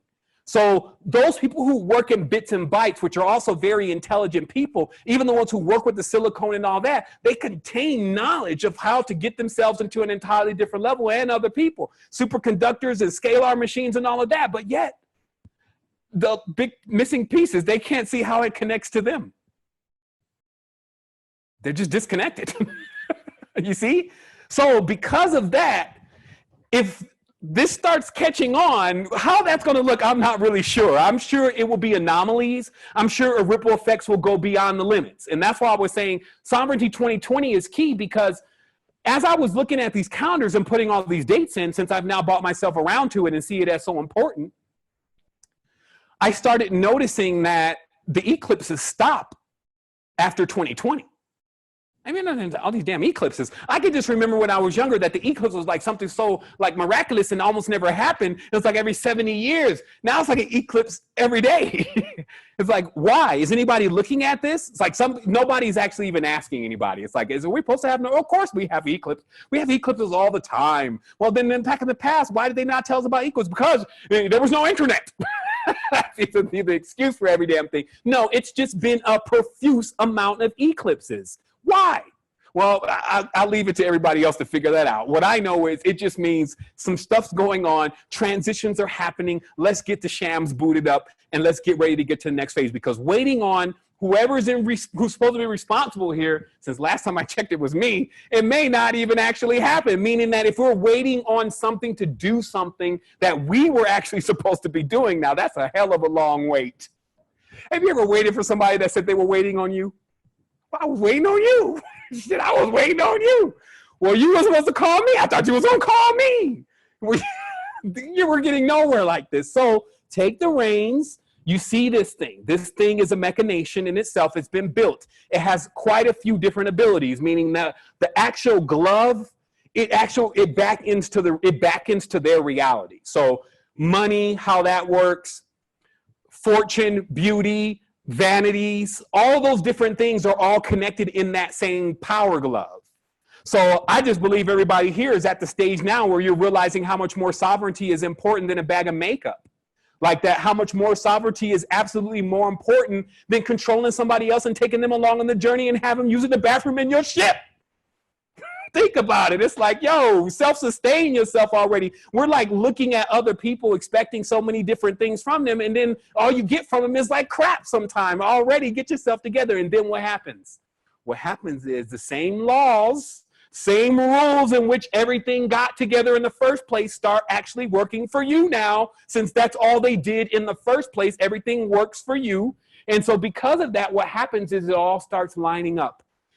Everything just starts happening. Just don't be the one to say, I don't know what I did. Now, you know what you did. Come back with the knowledge, get a knowledge to other people. It's like, that's the whole issue here. It's like once somebody figures something out, they're like, stealing power.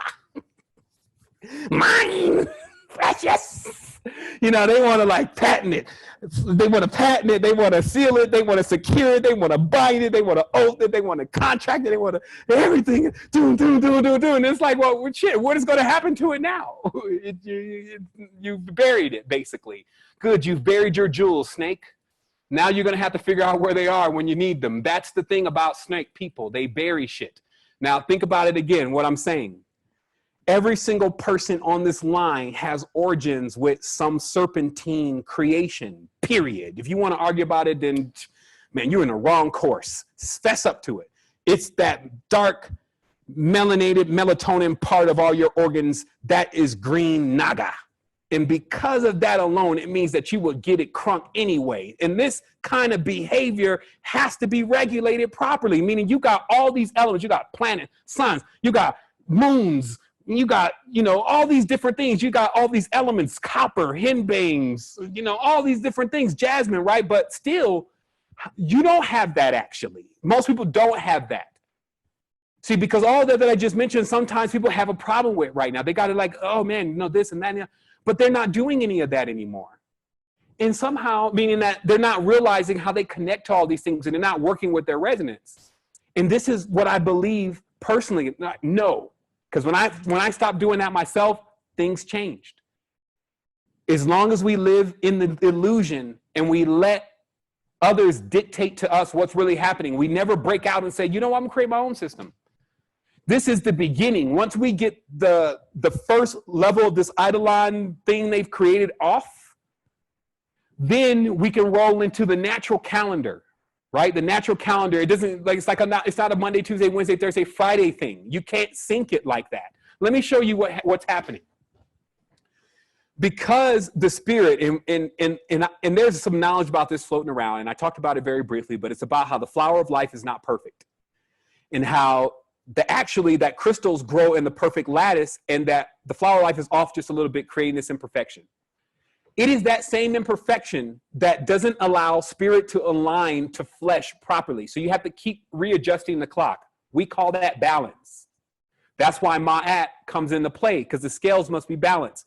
This is like, you know how like they have a 360-degree circle, right? But they have 365 days in the year. So that's already off by 5 days. You have a 1 second. Let me just do this calculation real quick, just so I don't have people just, oh, your numbers. Numbers make me numb. We got 13 times 30. Okay, yeah. Even that's off. Okay, so you got 13 moon calendar, right? 390 days, but you got 29.5 or 28.5 days in a complete lunar cycle. So that's at least only off 0.5. But either way, at the end of the year, or as it's progressing, it's getting slightly off. And that's why I was saying, people, you got to maintain your balance. You got to maintain your communication, your relationships. You got to serve those relationships and maintenance those relationships, because they get off. And if you're not going to go and do the calculation, they're just going to come out of balance. So if it's not something that you want, just leave it, because it will come out of balance and it will fall off. But if it's something that you're trying to maintain and you can see the value in it, you have to constantly adjust to how it's adjusting. If someone is growing or something is growing, you need to now approach it with its growth, not with what it was before. And this is always what happens again when we're staying static inside of these filters and inside these lenses, and we're actually looking at others to determine what our math is supposed to be, right? So I'm sure you get it by now. I'm sure you understand how this works and how this connects. You have the calendar, so now you can start gripping yourself properly.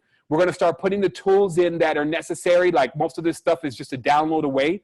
When I start creating even augmentations, you will have ones that you can either get from me, or you will have ones that you can create yourself, meaning that I will source that file, that 3D CAD, or whatever it is, because all this I'm about to make modular. Like, this is ridiculous to me to try to maintain something like this in this kind of style. All we need to do is in a different kind of organization. It's like how I get that stimulus that creates that connection with me in that. Since there's like 20 different versions, sometimes 30 different versions, I'm only going to use the one that is the most precise and most effective for me in 2018 and you in 2018. And then have that right there and available, and then we'll see the results, because the proof of wisdom will still be in the type of people that it produces. I never came in this with some kind of fantasy or idea that I needed everybody to support and to help and to love and to push me along to actually get this done. And lo and behold, you guys did that anyway. So that to me that makes me go even more harder into this, and that makes it to where we get real results. So let me look at my notes real quick, because there is some stuff, beyond, just explaining how important it is that we now know about this balance and how we get ourselves into this cosmic groove together, and we should see the results of this. I wouldn't be surprised if people started popping up in each other's dreams, like, what's up, and really be vivid with it. Like, I really do know what you said last night. And also the connections between understanding in your reality, the power of when there's other people that are just connected. This is tribe. This is how we would connect in tribe. We have to have the same culture of some sort. We have to have some kind of resonance that really clicks us together. But then also, it's not just something we're creating like Crawley did. Let's just pull it from anywhere and just make sure it doesn't match to the old one, and we'll say we have a new one. No, this is based on the ancients.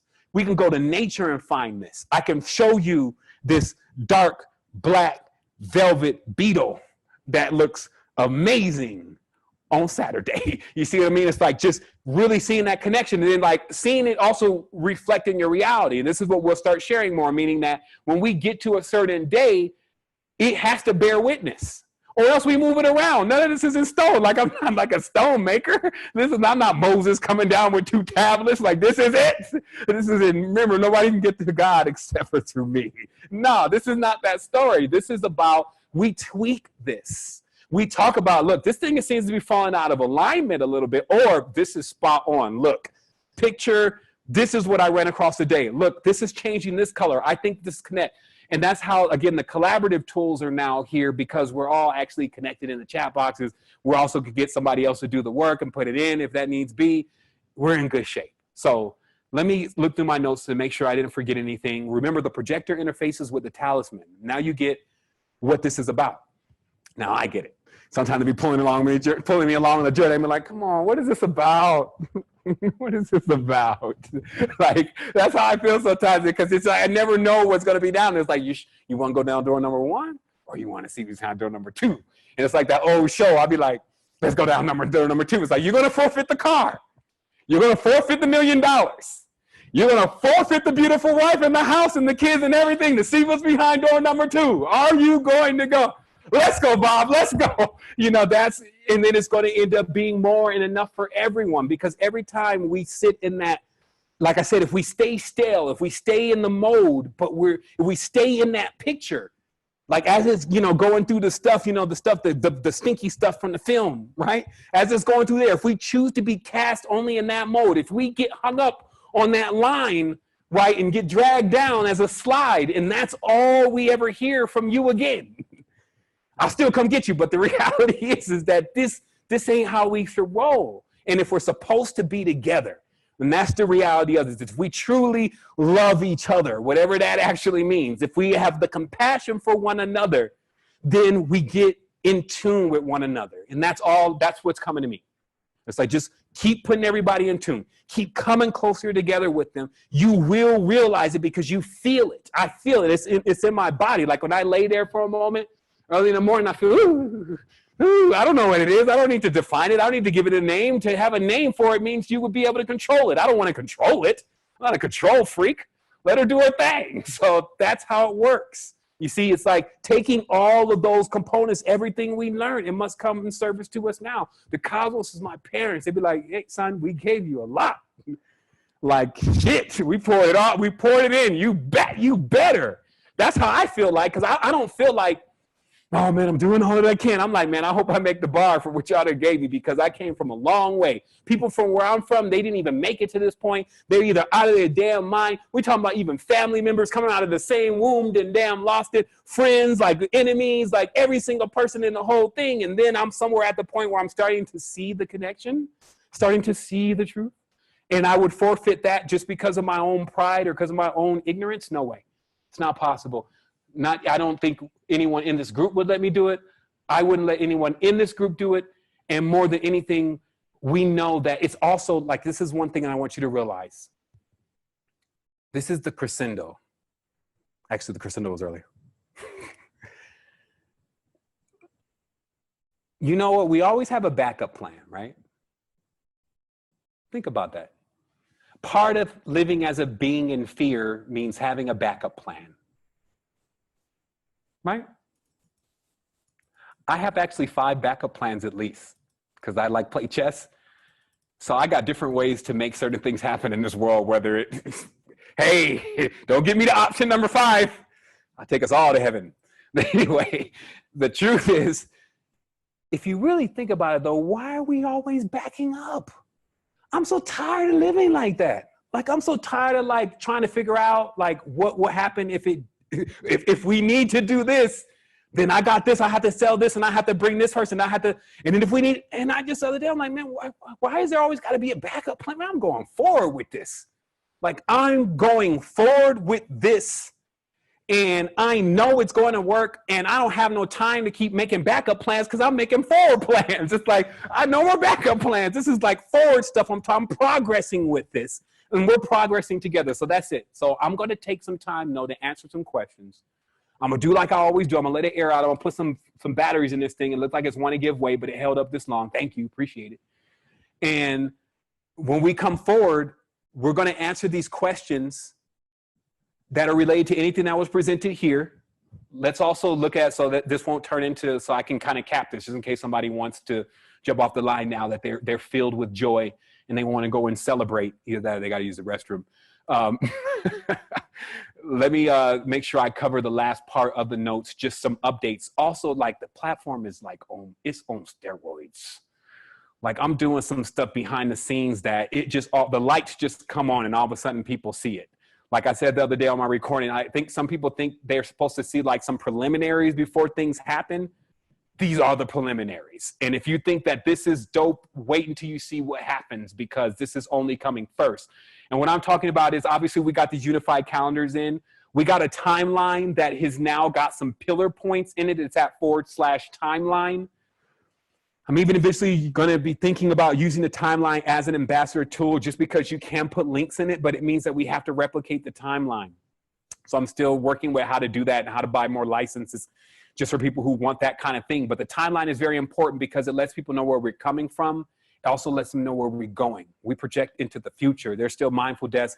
I still see companies, Jane, you need to hit mindful deaths tonight because they made me cry last night and I know really some things are happening in their ear. I want to see this service in the places that really need it. People getting the augmented experience of who they truly are and being able to walk out of those fortresses, okay? So what we're talking about, though, is people got to see that, though. It's like, okay, how does that all lay out? That is where that's how the timeline is being built. And you see we've peppered some pillars in there so far. There's 22 entries inside the timeline just for, actually, Dennis, that's the timeline. If you want to share the link to it, it's /timeline.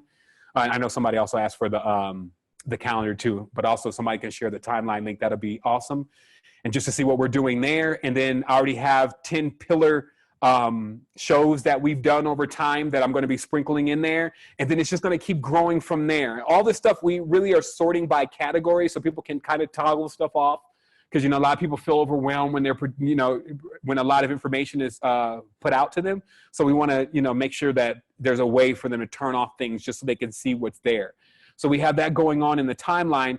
We also have a big update with the Master Crypto class. Like, I personally believe that the charts are ready to do their thing, that there's just too many greedy minds that won't let the Christmas go by without them trying to see if they can stick their hand in the cookie jar one more time. And this means just that in crypto, there is some things that are going on that are not exactly up and up. And that's why a lot of people are not as turned on as they should be about just what it offers, which in itself, as I will reiterate, and I constantly reiterate from all the time, it is not just the charts that we are interested in with cryptocurrency. We're interested in the technology itself because it gives us the ability to have our own bank. And as long as our money just stays where it is, whether it goes up or down, we don't really care. We can't make it go up. But the truth is, if as long as it stays where it is, if I put $100 in there and I come back and it's $100, that's all I want, especially if that $100 is no longer in the vampire Merovingian's hands. You see what I mean? So it's just some future forward stuff, though. There's a lot going on in the field in development, but we're always early. And also, I really foresee that at the end of 2020, that mindful chain will be that crescendo that takes quite a few people into sovereignty. No, don't quote me. It's just the reality of that everything I have is timed. And now I'm getting into more of a course of how to make sure that I see the results that I'm looking for. And the results that I'm looking for is actually tied into the results that everybody else in this group is looking for also, whether they're aware of what those results are looking like, how that's going to work for them. I like to do the heavy lifting. I'm just one of those people I just like that. You know how some people, they just like doing all the complex equations and shit? Me, nerd in that sense. Like, let me do some heavy lifting, see if I can figure it out. And so what we have is we have the Crypto Masterclass coming, and that means that there's more incentives for ambassadors to do things with the money around cryptocurrency, which there is quite a bit.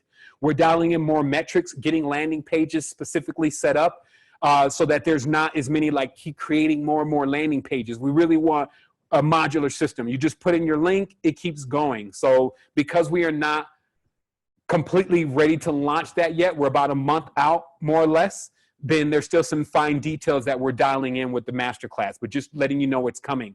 Also, a big major event happening for Secret Energy is actually our keynote speech, which we're going to time around in our calendar where things are really getting crunk up with the energy. But we've done so many different upgrades, and we have a few more that are coming that are very strong, that when those are complete, which will be in about a month here, we have to have a keynote because there's a whole rollout of a new level. Also, we're going to be doing a crowdfunding campaign that actually centers around us creating a DApp and creating an actual, it would be a custom app. Okay, so just so you understand, what I'm building now and what I'm doing, I'm like hacking another app. Like, I'm building on top of something that is kind of letting me build but has limitations. It's kind of like how I built the Resistance in the beginning before I eventually moved on to something that gave me more capability, like with Secret Energy, which is WordPress. And then if I move on from there, I move to something like Webflow. And that's how technologies change, right? Just one smooth canvas, no blocks, etc. Lots of animations, the perfect colors, you know, the various stringed perfect coding, you know, that's Webflow, right? So those are the next phases as far as those kind of technologies. So the next phase for Secret Energy is that we actually have quite a few different technologies that we all want to roll into the palm of the hand. So that way people can actually really be making money, really be connecting with each other, really be waxing strong and powerful. And then while it's all happening, not be so held down because they're actually in a computer, or they're trying to do that from a website, or they're even actually tethered to something. This is really like, it wants you to stay in output. So it only is really giving you the input that's needed to actually go and do more output to get your actions happening, right? So we want to build that. We know that we're going to build that, and we're going to ask for assistance before we build that, just to give others that have been in the network for 10 years the opportunity that if they want to contribute to that, then they can. It is really like that. Some people say that they don't actually have the opportunity to contribute, but they do want to know what they're contributing to, and they want to see the whole thing laid out. And I think that that's perfect, so that people can see, you know, where we're really at with contributions as far as the people participating. And anyway, just bringing us all more and more into a nucleus. And then anytime I get, see, by this group, the reason why I love the ambassador training so much is because I push myself to deliver things at a certain time. So I'm always like, okay, let's get this done, and then you'll see it roll out. And for me also, that helps because I see stuff roll out. So the next thing I want to see roll out is the complete DApp with the mindful integrations, with the incentivizations, et cetera. And what I worked with previous to that right now was unifying this entire network, getting support all in the same place, upgrading all the sites, deprecating things that we don't need to free up resources, installing things that we do need to increase resources, and then also really doing the brain work when it comes to how to get retention higher, how to get people to participate more, how to get ambassadors paid, how to get specialists in the mix, and also working with ambassadors, and all that's coming into play. And so what I've done and what we've done together is we put this into our own projector, if you may, and now it's already manifested through the actions that we're pushing into.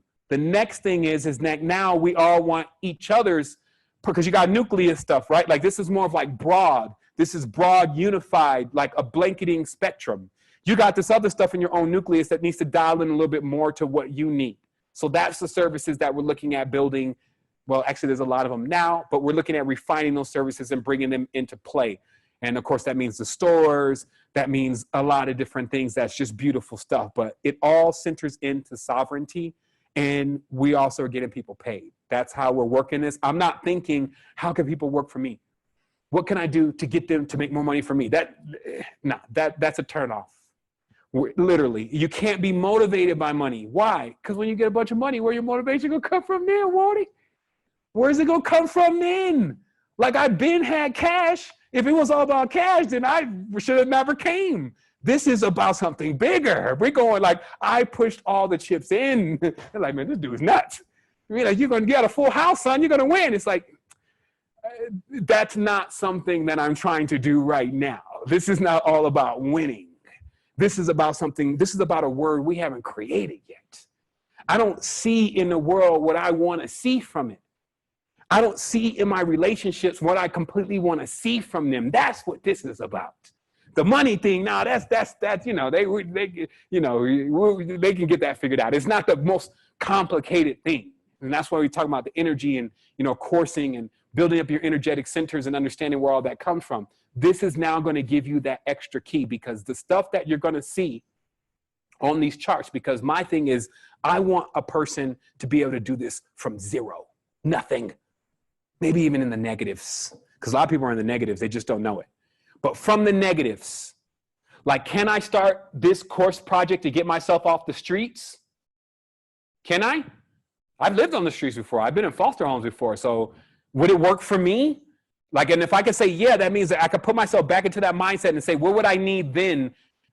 How would this need to onboard me? Okay. So that's like, I'll have to start at certain points because that's where everybody is. But there's a lot of things that we're ignoring. That's why actually we only have 7 positions here. In the occult, we know there's hidden planets. That's why the Sephiroth exists. They have hidden planets. But it's like crawling before walking. Let's just get the Eidolon under control and get the, you see, you know how they hold that thing, just to show you another metaphor, you know, with the puppet, they hold that thing like this, right? Everybody nod and say, yeah, do you know that thing that they control Geppetto with? That's what a projector really functions as over the eidolonic body. Just so you understand, it gives you the control to move around the piece. That's why it hangs from the strings and it kind of looks like that. That's what this is about. It's about creating a resonator that ties into this.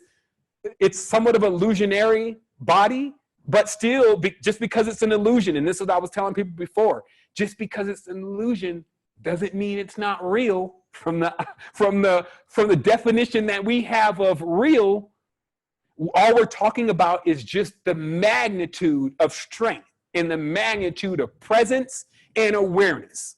So original is completely aware. So that's all we're talking about. So let's take a moment. I'll give you 5 minutes. I'm going to turn up the 10 on the camera. Go ahead and replace this battery. I'm going to come forward, then answer some questions, then let everyone get onto their thing. You see the dates. We're going to meet together Wednesday. I will put that on the calendar. It'll be short. I'll show how I'm getting the things fixed. I just got to wait for one of these places to open up on Monday so I can get a certain program that I need to score this material properly. But I'm going to show some examples of how I'm implementing this design. Then me and Heru getting together on the 4th. We're going to show you how to make the resonators. Then your crystals should be arriving somewhere in there. You're going to spend some time. That'll be marked on the calendar. Then we're going to go into the burying of those, which is the planting of the seeds. We'll do that collectively. We'll finish off anchoring the projector properly, so that way when those things come out, they go right into the projector. And then on the day that they come out, which will be the waxing of the full moon, then, which is actually an eclipse again, then we will keep moving through this. And then also we'll be very conscious of how we're moving through things, because you can also see I've marked all new moons and I've marked all eclipses so far. I've marked some holidays that I feel like that may be significant for us to cross-reference things. And this is how you can dial in a bit more. Because remember, the Jewish calendar is pretty extensive and they do have the truth. They've just hidden it from themselves. Anyway, when you include their holidays, they have quite a bit going on in there. And it seems like they're saying something like there's some coming up. And I looked and I said, because, and this is how you'll be able to start dialing in like, okay, this is definitely, this is like, because red is just like, how many shades of red there are? I guess at least 50. So what happens is because of that, there's like a deeper dialing in that you can do. And there'll probably be more indicators as we keep dialing this in more and more with certain events where we're like, look, it's all happening on the same day. Super Bowl, lunar eclipse, Bosh Havitsa,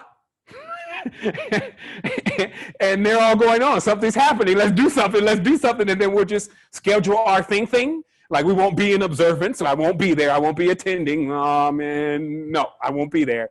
We'll be creating and doing our own thing that vibes with the energy, and we'll know what that energy is. So let me just take the break so I can come back. Let's take that moment.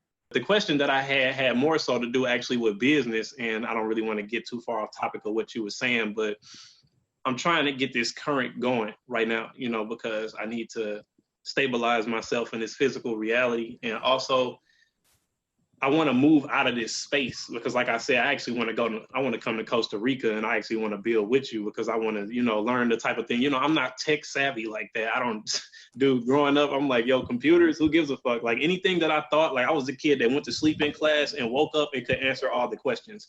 And so, you know what I'm saying? Like I was not the computer kid. Like you wouldn't come to me for computers. I would be reading a book or something.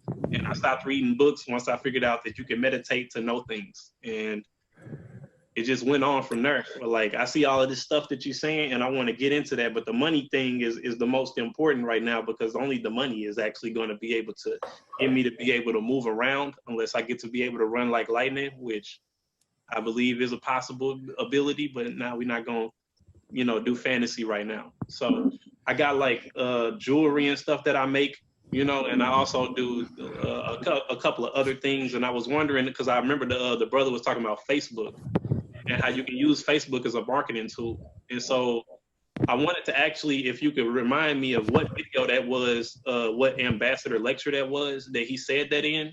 And also if you have any other things that you can kind of add, like beyond that, so that I can incorporate them into being able to get, you know, online marketing, because I can do the face-to-face thing. But, you know, I would like to broaden my bandwidth, as you would like to say.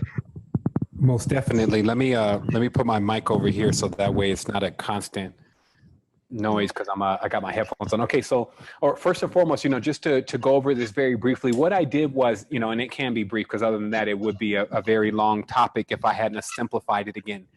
What we find is that we got a basic situation that's actually happening with the money thing. And if we keep trying to do it like, let's say specifically for everyone, like, okay, let me know about what your uniqueness is. Let's start coaxing that out. Let me see what your product is. What do you feel like you're good at? You know, that process, if we start that first, what happens is that we're kind of skipping other things that may be the problem. Like they talk about the fascia. They say like even the fascia is even the problem with the back. When people have back problems, the fascia is the problem with, you know, just so many different things, right? That it's not even related to what you think that it's related to. It's the fascia. And maybe if you would just start stretching, maybe that will fix the problems, right? Okay, so that's the story of the fascia. So let's say, for instance, money has that same kind of thing. That if we try to use these traditional methods, well, let me show you how to put it together. Let me show you a good blueprint for a nice startup company. Let me XYZ, stuff that if you could adapt to that way, in retrospect, you wouldn't even need to ask me the question, meaning that most of the time people need to know enough about something before they can even apply it. And if they knew enough about it, then they would already got it underway. So that's why everything has classes, right? Like you start from the beginning, then you don't start off as a marketing guru in the beginning. You start off with just understanding SEO and clicks, right? So because of that, what I decided is instead of boring myself with all those fundamentals, which I still will put into play, there's others that are more proficient at that, like our brother Julian, who has put some classes in, especially some of the early lectures. It will really take going through those lectures, especially from the beginning, to adapt the idea of why it's even necessary to ride trends and to fight ideas in your mind that, you know, you're kind of following behind what everybody else is doing. And, you know, it's just like, it's a whole mental thing that goes on before you can actually unlock yourself into the potential of what can be done with media, right? And you're going to need to know that. So actually, number one last year would be the best place to start. But even going from there, this is why I bought the projectors in play, because it's almost like when, as a builder or someone who works with tools, or as an architect or anything of that nature where you actually use tools, you sometimes question the tools that you're using. Everybody has some kind of job or craft that they do, and they have a tendency to spend a bit on their tools if they're really into it. They try to find the more sharper knife. They try to find the best machine, et cetera, et cetera. Even in their own range, they will try to find the best of what's in their range if they really are into it, if it's about quality and it's attached to their uniqueness. Now, if it's just about a quick buck, that's not what this conversation is about. We're talking about things that are heartfelt, things that you put your time and intention into. You have a tendency to actually find what is going to be the best for representing you in that aspect. And because of that, that actually puts us into a different scope. That puts us into realizing, and I'm just going to mute your line for a second just so that the audio on this is clear. Then I'll unmute when I'm done. So we go into another aspect now, because you still basically have a year and a half left. Now, the interesting thing about time, rather than getting all freaked out that you may only have a year left to actually figure this out, is to realize what a world would be like with no time, and just how lazy people would be. They would just like never get anything done, because after all, there'd be no time. So because of that, it's great to kind of set some barriers in the timeline thing, just as checkpoints to get shit done, milestones. So for me, it's 2020. I see several integers. There's at least 5 very strong integers that I cannot control. They are not under my control. They have to do with the fake matrix and its implementation with AI. That's one of them. It has to do with exactly how much money came out of the fiat world into cryptocurrency. That's another one. And how economies are going to be able to adjust to that. What China is doing behind the wall with why it does provide all of our electronics, all of our supplies. And it always did that, and actually never felt, if we understand China, again, there's a lot of things that are staged like a play, but there's another thing going on in the background. We think that the Chinese were slaved, actually the people were making these electronics, and actually then the Chinese people were not even really awarded for all the electronics that they sold to us. Actually, the Chinese were already in control of all those industries, used promises with our business people, the higher end business people, made promises with them to provide these technologies at a cheap price, to sell those technologies to them, even bicycles, all sorts of technologies. Technologies are not just electronics. Provide these technologies to them, predominantly made out of petroleum, sell it to us for expensive prices, oftentimes hundreds of times more than what it's really worth, and then put us in debt with it, have us working for it. Like basically a comic book could cost, let's say in ink and in paper, about half a penny, and then sell that comic book for $4. Now that's just $4 to you. But how much is that over half a penny? That's almost like 40,000 times. So when you have that much debt, which is what's going on, that's what I was saying. There's an imbalance happening with this financial energy in the United States, especially because the books are not balanced. We were buying things way more expensive than they were really worth. Don't we kind of do that anyway in life? Even energetically, we kind of devote more energy to things than they really even deserve, right? So because of that, that imbalance that being created, it actually leaves debt passed down generations. This means that now your kids kind of pay for it too, and their kids pay for it. And it's not just like a bill that comes in the mail that we pay for. It's actually the lack of education, the lack of ability, the lack of awareness, like having the, you know, the being weathered, being in more than one place, going to different states, countries, passports, all those different kind of things, boats, like all those different kind of things that allow you to explore different domains. Right? So that's how we're paying for it. We don't have those things because we are paying too much to have other things. So with that being said, like, why would I, when trying to put it together, so for a year, which was the first round of ambassador training. There's a lot to take from that. And many people who were already on the ambassador or conscious entrepreneur tip took many of those tools and flew away with them. However, for those who were still kind of having trouble adapting to it, which was 50% of this group, 50% of this group was actually not really capable of adapting to the fake matrix principles that really, fake matrix principles meaning that understanding trends, understanding like even why you would want to do this anyway. Why would you want to make some money anyway? Like some people are just melting down. They're like, I just don't even have anything to do with the system, to be quite honest. And that's kind of like in my world, that's interversity. That's why I kind of keep that stuff over there. But some people were really coming into this course that had that feeling that, hey, I want to understand what next level of advancement you're going to bring and how you're going to tie this all together. So we cater to that in many tenses, meaning I literally focus on how to do this with people who don't want to jump into certain aspects that you need to be in to really succeed in the fake matrix.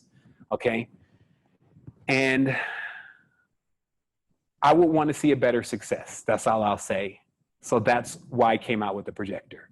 Meaning that when I saw how much the methods that I was introducing over the last year were still being adapted by that 50%, even though I was making it as metaphysic as I could, it still was really low, the adaptability. Meaning like still it boils down to like, maybe my job is not here yet.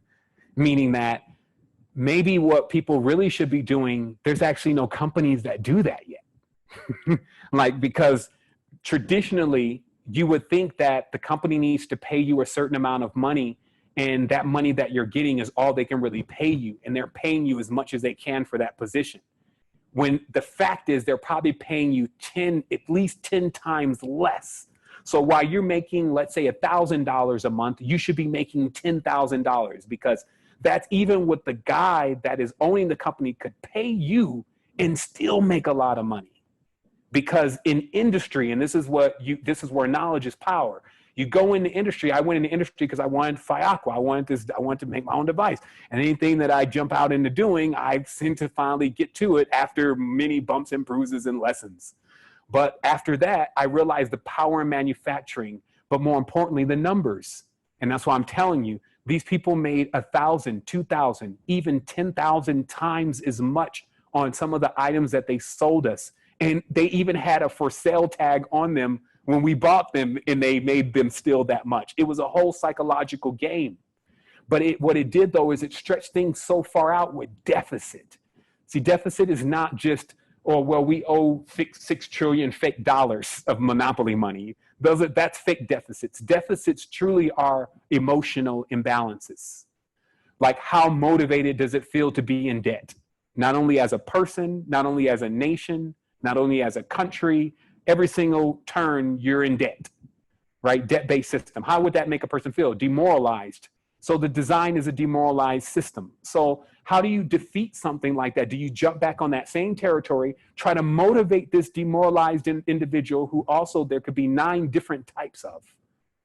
Because remember, we're talking about uniqueness here, and not all the humans are the same. Even in the physical bodies, there's at least 9 archetypes. So because of that, do you think I would want to spend time in actually trying to design very fast, something that we needed right now, a system that was going to cater to 9 different kind of people at minimum? That would be very strenuous, even though I gave it a shot. I actually came up with some stuff, and that's the unified system. That's what actually we'll see later on in just a minute as our gamification, because it handles every single scope of where you would need to go through to develop yourself.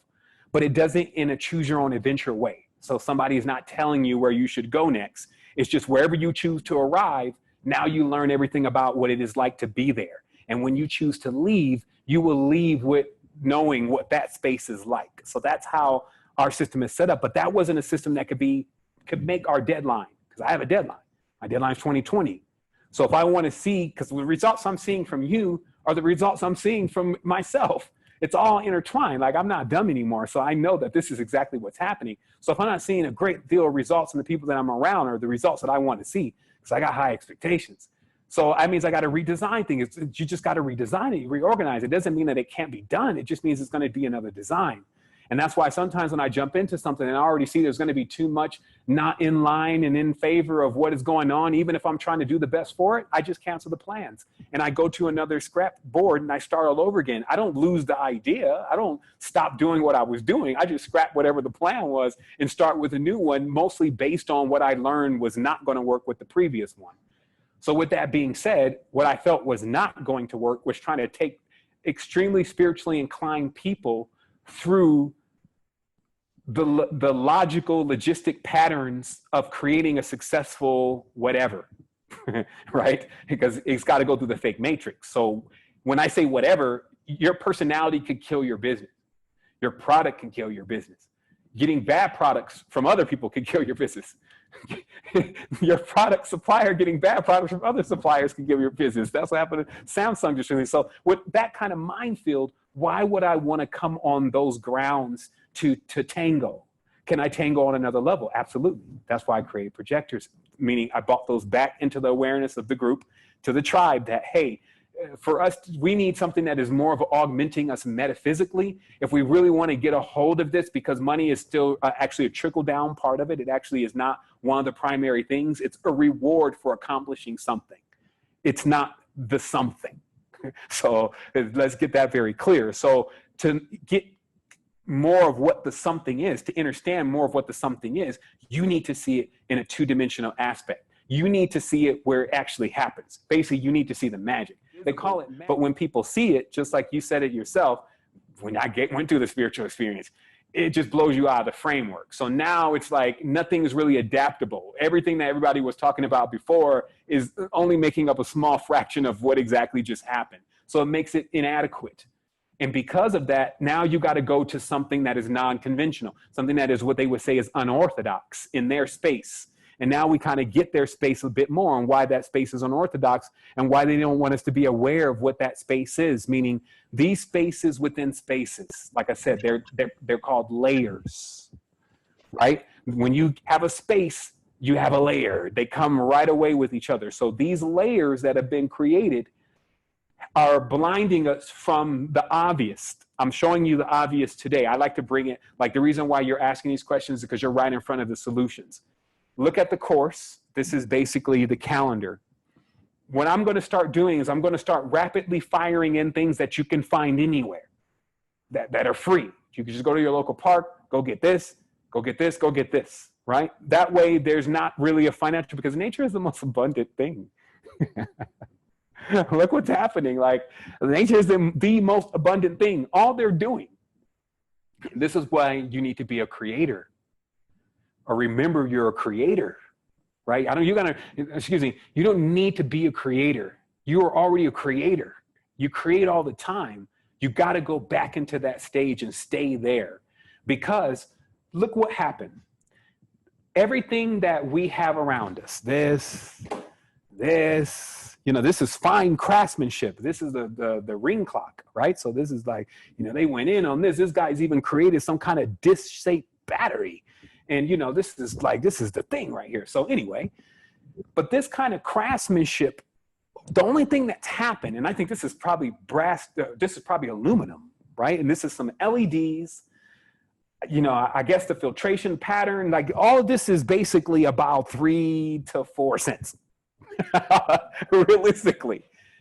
The ring clock is probably, I don't know, I guess it's $100. It's like a present, right? So the truth though is that what's happened is I can't make a ring clock. So instead of me going and getting the aluminum, going and getting the Nike batteries, going and get the acids, the alkalines, and putting all that together, I just go spend $100 and get the ring clock. Fine craftsmanship. See, that's what's happening. Something that actually costs nothing, because we want to see it transformed before we enjoy it, before we learn about it, then we have to pay for that transformation. And I have a video that's coming out on Monday. It's the first raw video. And I connect tolls and trolls and tools to show people just the connection of when you're going down someone's line, that there's going to be a charge. Like when I go down a freeway and there's a toll, I'm going to get charged. I'm going to have to pay that. I don't know where that's going. I don't know all the structure that's set up under that. I don't know why that's even happening. But I also know that most of the time I'm going over a bridge. All of that is a cult. When you cross a bridge into another reality, the thing that takes you across, like the guy that's ferrying you on the boat to Styx, needs a token as a form of payment. So that whole thing is actually going on in the reality. So some of the lines that we're crossing, that's why we want to get fiat out of the way. They're charging us too much. It's like, you're charging me that for some petroleum? Are you fucking serious? Man, on Nebula 9, petroleum is free. It's like, what? For platinum? Are you serious? Gold? Oh my goodness, gold. You guys are charging for gold? Gold is the same amount in the entire universe all the time. You can't, we just all need a piece of it, and you're going to charge for it? So none of it would make sense as far as how the system is designed. So what you have to do then is you have to learn the power of resonance, because gold has a resonator. Lead can be made to resonate like gold. That's just as anything that may seem unpleasing to you or that you don't want could be given some type of appeal, and you could demand it. This is exactly what they're showing in the society and how it's structured. The mind job that's been going on, the programming that's happening, has people wanting what is killing them. Really.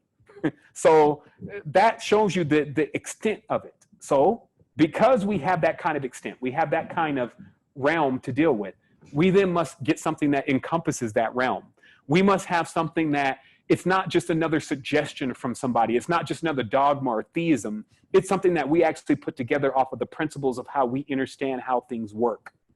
Meaning you need to know how it's made. That was what was told to me. Like, I know how ring clock's made. I can make ring clock. It wouldn't look nice though, but it would be ring clock nonetheless. It'd be a big ass ring clock, but we would be able to make one. The truth is that even the iron, people don't know how it's really made. The microwave, people don't know how it's really made. So a big part of the sovereignty is learning how you're made, right? You don't got to go wander after, all that stuff. If it's your thing, that's my fancy, it's my pleasure. So that's what I do. I love craftsmanship. But if that feels like it's not your vibe and what you're connecting to, it's just seeing the precision within self. And now when you see that precision, because it's got to come from somewhere, you must make the image. Now, because you're powerful, when you make an image of yourself, you'll see just how powerful it really is. You'll see when you move it around how things change. You'll see when you encounter things in the reality that are right there on the thing to let you realize the hyperdimensional aspects of self. Like, I'm hyperdimensional. I talk about stuff and the next year figure out what I'm talking about. Not joking, but serious. I create things like the projector, and then come the next week, which is still backwards to me. The world is backwards. So I come next week with the solution because I had the solution when I was running in the other direction. Why am I even here? I'm here because I have an interest. It was the same reason why I didn't really leave when I kept feeling like, oh, I'm going to leave and I'm going to leave.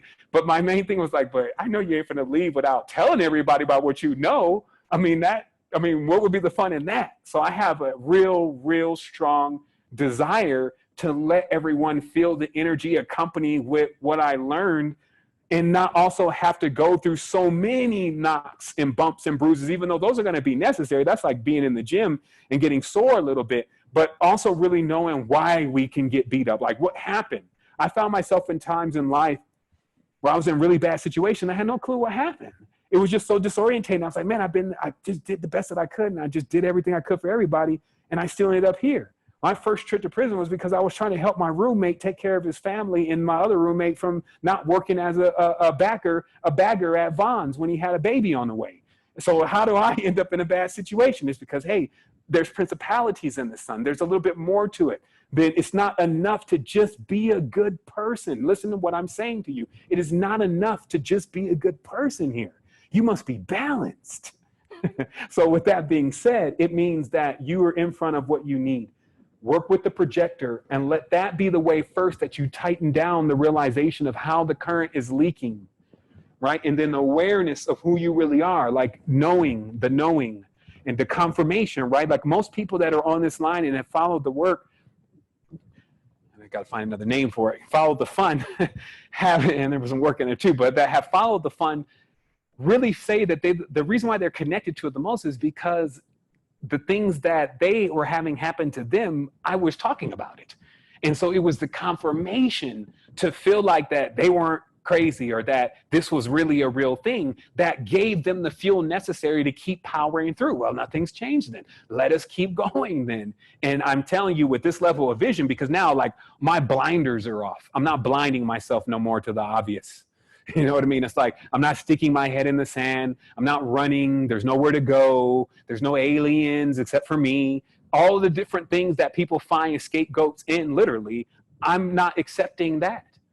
I'm going right with what I have and what's in front of me. And that means the people, as this amplifies, this is continuously amplifying. People are egging me on, literally, like, yo, find something out. And I'm like, yo, I will find this whole thing out.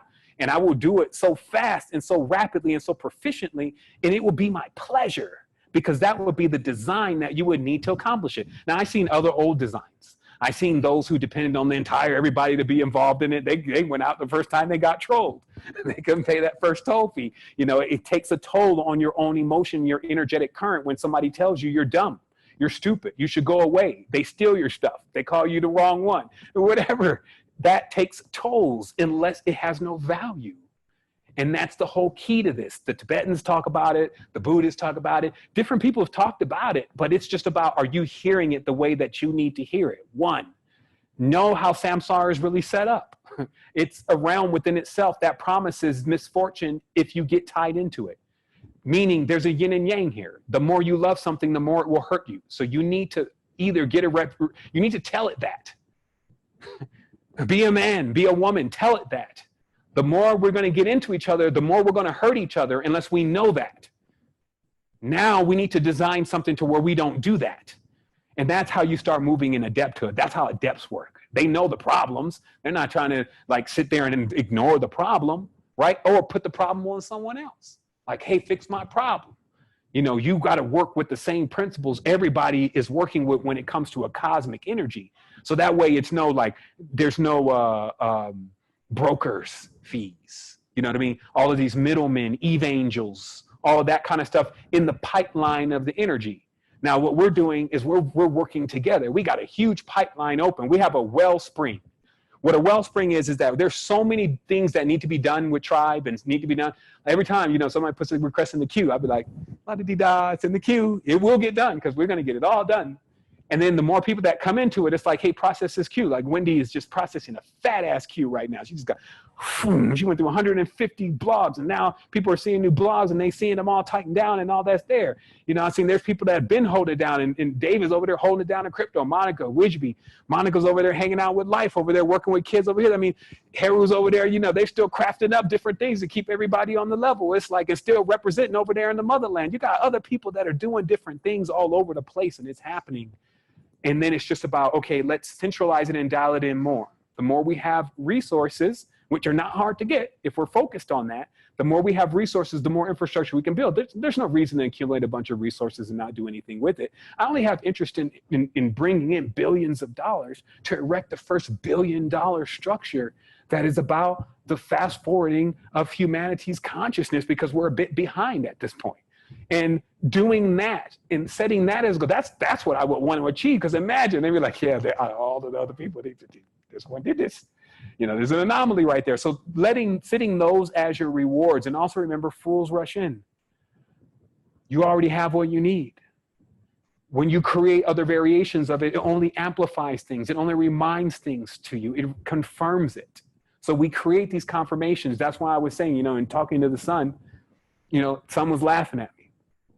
Real conversation. This did happen. Son's laughing because I'm like, man, I've been pushing so hard for all these different people, man, and it seems like all they're doing is kicking me in the ass.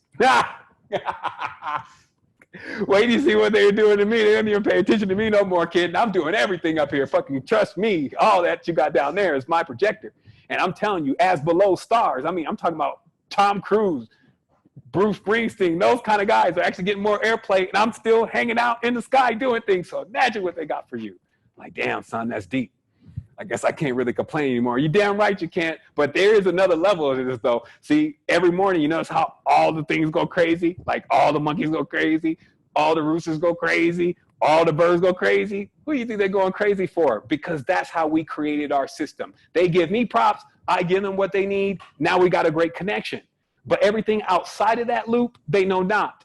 So holler at you. I still got to keep moving through this every day. No sunset for the sun. Love you, son. That's how it happens. That's the only connection. That's all there is really to say. Let me keep going. Process these clouds. Nothing new under the sun. I don't really see any new ideas. You see what I mean? This is what's happening. But do you want more? You see what I mean? It's like we want more. We're like in a consumerist stage. So it's like, I need more. I need more of this. And it's like, well, enjoy what you have. Like sometimes when you wake up from a bad nightmare, and if there's somebody next to you that you really care about, maybe that you're even not in good terms with, you still hold them like, oh, shit, I'm glad we still together. Shit. You know, why? Because it's all in our minds. And getting control of these minds, seeing the machinations that have been attached to it, because you got some attachments.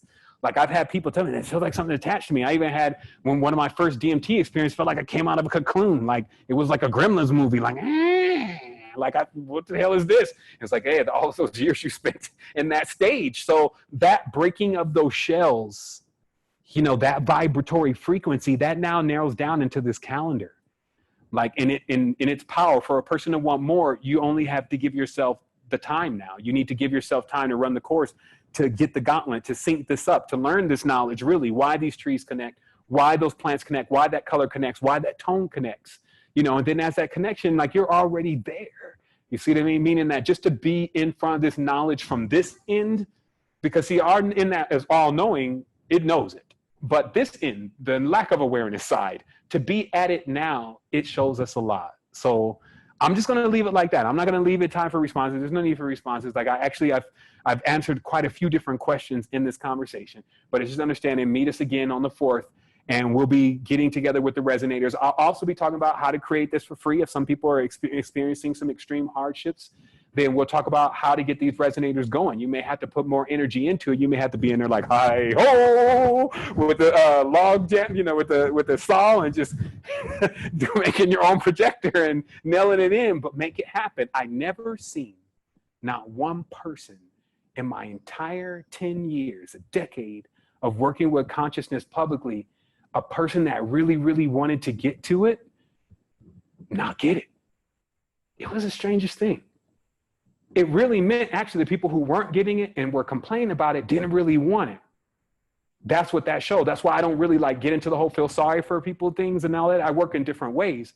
And you know, I have compassion, but realistically, you know, really when you get at it, like the whole universe will respond. Like you got to kick that door down. Like I've been in situations before. I was like, look, that's how I ended up learning about the talisman thing. I was like, man, they're going to throw away the key on me.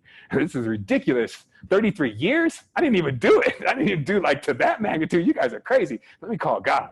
Somebody's got to figure this shit out, because I'm definitely not going for that. And I swear that's how it happened. I was like, man, I'm not giving up on myself, because you will be in life. See, some people have been defeated in those phases. Like that's why sometimes I watch war flicks, old war flicks, not just documentaries, stuff I can get real footage. Some people shy away from that. I think it makes them negative. It balances out all this positive I'm doing sometimes. I'm like, shit, this is getting too positive for me. Let me watch a war flick and see the real shit. Okay, here's what's happening. And then when you're watching that, and then you're seeing just the whole fucking picture, then you start having the respect. You start having the admiration, all the different things for self. You start realizing, man, this is what you need to reinforce yourself. You're only motivating yourself. Hello, Moto, you got to actually put the wheels in your own motion, right? Because also the same thing I say with money. If people are motivating you, what happens when they give out? And they will give out. Oh, man. I'll tell you one thing about this reality that's so strange. The lesson that encompanies being self-motivated, not depending on others to be your motivation, etc. If it takes spinning you around this planet 10 times, like 10 incarnations, for you to get that lesson, so be it. The parents are like, so be it. For him, because I need to see him, her in that androgynous state. I need to see him or her actually feeling themselves. They can have other things. You can have other beings. They're not saying that you cannot be around others and connect, and everyone's in an orgasm right now, like whether you want it or not. That's not what we're saying. That's not what we're talking about.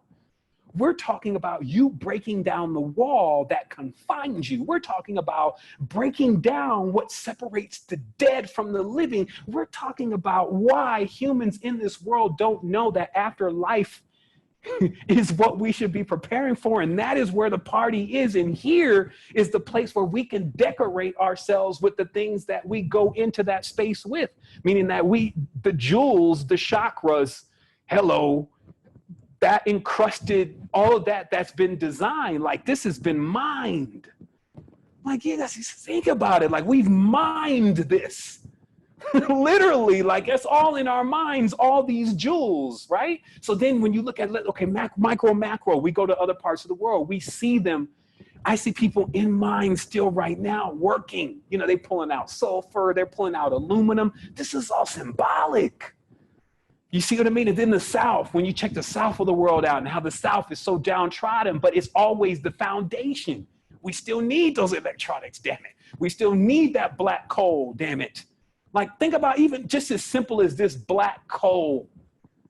You light up a piece of black coal and see how hot it gets and how it keeps everybody warm. Like, even the US was all founded on coal. But that's not what everybody wants to talk about, though, right? Miners are dirty, right? You don't want them around, right? So see, this is all symbolic. And so when you start seeing the game and how the game's played, maybe the game starts making you sick. Like a merry-go-round going in circles, like you're saying, man, I was bored. Like, it's just going around over and over again. It's like, man, I'm about to throw up. That's how I would feel if it kept going in circles and I saw in a circle. So I said, I'm ready to get off. And that's how life started for me. So notice how, if that was what really started things for me, that means death is but the beginning right there. Proof. So that's it. I'm going to answer one more question, just to make sure we keep it harmonic. I definitely had a great time. I'm pretty sure there's no recording of this. I'm pretty sure that Zoom, CIA gonna call Zoom, but just get rid of it. We need a few more weeks before he drops this. All right, so go ahead with that last question. Whoever wants to come through and say something and ask a question. But I think, was that Hakan on there? Guy, what's up? Man, there's a lot of people on here. Much love to everybody, man. I'm just, scrolling through, man. This is since the beginning. Most of the folks are just riding out. The retention in this tribe is strong. Okay, so let me see. Okay, somebody's not allowed to unmute. They want to say something. So let me read this real quick. Let me take the moment. Okay, so they're saying we're a collective on a higher dimension of consciousness, developing an alternative projection plan for our reality on Earth, and would like to employ your uniqueness for the remaining time. Okay, so I'm not sure exactly what that means. I'm sure PM me about that. That sounds like a PM. Next. No, I'm joking. Just joking, brother. But yes, we are connected and we are collected. So actually, we have some meetings coming up anyway this week with the Writers Council. So I'll leave some more of that unfoldment for there. Okay, so I guess, is that our mission statement, right? In fact, actually, our mission statement's a little bit longer. Let me give you the link. And really, like, these days when people ask me for it, I actually have it these days. Let me just, that is a part of it for sure. Like, I can say 100% that you will go in this and you will find that exactly, but you will also find a bit more, because I felt like, if you haven't seen the Mindful Creed, I felt like there was some things also that I needed to make sure that we detail as we roll into this next phase about what we're really about. So that way it doesn't get twisted, because we can't act like everybody has been riding with us since the beginning. It's no harm, no foul, but I just don't want to be playing around with people when they come in just from nowhere, acting like I think I need to turn you onto the calendar so you can really discover feelings. So check out the Mindful Creed also, just so if somebody else asks about what are we doing over here, because some people are like, well, what is it? They want you to put it into some words for them. But what is it? Here is the Mindful Creed mission statement. This is who we are. This is our sovereign future. our facts, our figures, our visions, our perfect alignment, our principles, our disciplines, our pillars for the children, our masters of wellness and the alchemy of consciousness, the future, unifying the universe and the mindful company, the reasons for the creed, the integrity, the harmonic and encounters, the descendant, the ambition, and the knowledge, and the linguistic awareness, and the energetic management system, the core principles for the inner tribe, and the vibe, and the contact, and the trust, and the universal law, and the inner tribe, and the participants, and the financiers, and the co-creators, and the ground zero, and the point, and the global incentive, the Pachamama, and the pioneers, and the transcenders, and innovators, and the friendly challenges, the mindful virtues, and the legalities, and the mindful counsel, the strategy, and the tip of the arrow, the point of convergence. You get it? So I have returned to self. That's it. We are one. So that way, when someone comes and asks, like, what is it, Ray Schmerd, then we are one. Like, I don't know if there's any other one where, like, the Shakespeare, it's like, yeah, you was over there, you was over there. You see the whole play in that? It's like, in a minute, like, we were one. Like I told David, he was like, pick a username for me. We were working with an account on crypto, and I was like, all right. So I gave him my cryptoverse name, Crypto Meta. And I was like, go ahead and use that, because in the cryptoverse, we're one. So there may be a crypto meta over there. And they're like, well, who is he? Like, I don't know. He wrote all this spiritual crypto work. It was like he was 5 guys, but really one man. So that's what's up. I want to say wholeness and balance vibrations to everyone. Much love. We did this thing. Again, we got some more to coming in. We'll keep bringing it in, bringing more family involved, saying our honorings, working with our metaphysics, which is all we know. You know, staying in tune, like start being in color and being on point. Like I'm going to start creating some regalia. My folks going to be creating some regalia. That means, get on point with it. Like, have some fun with it. And all of the things that we're going to be creating, like I said, it's not just us creating everything. We're all creators. We are the outlets. We are the BMIs. We are the distributions. We are the empires of what this world had created to make. We are the mayors, right? The ones that bring the shippings and all of that. That's who we are. We're the conductors. We're the bridge. But see, we don't have the same tolls as the trolls. We actually run with free-flowing systems, pure magnetics, quiet stuff. You know what I mean? Only sound you hear is the singing and the dancing from our tribes and our animals and all of the things that are giving thanks to self. So all is self. Thank you, everyone, for participating. I'll be seeing you soon. Wholeness.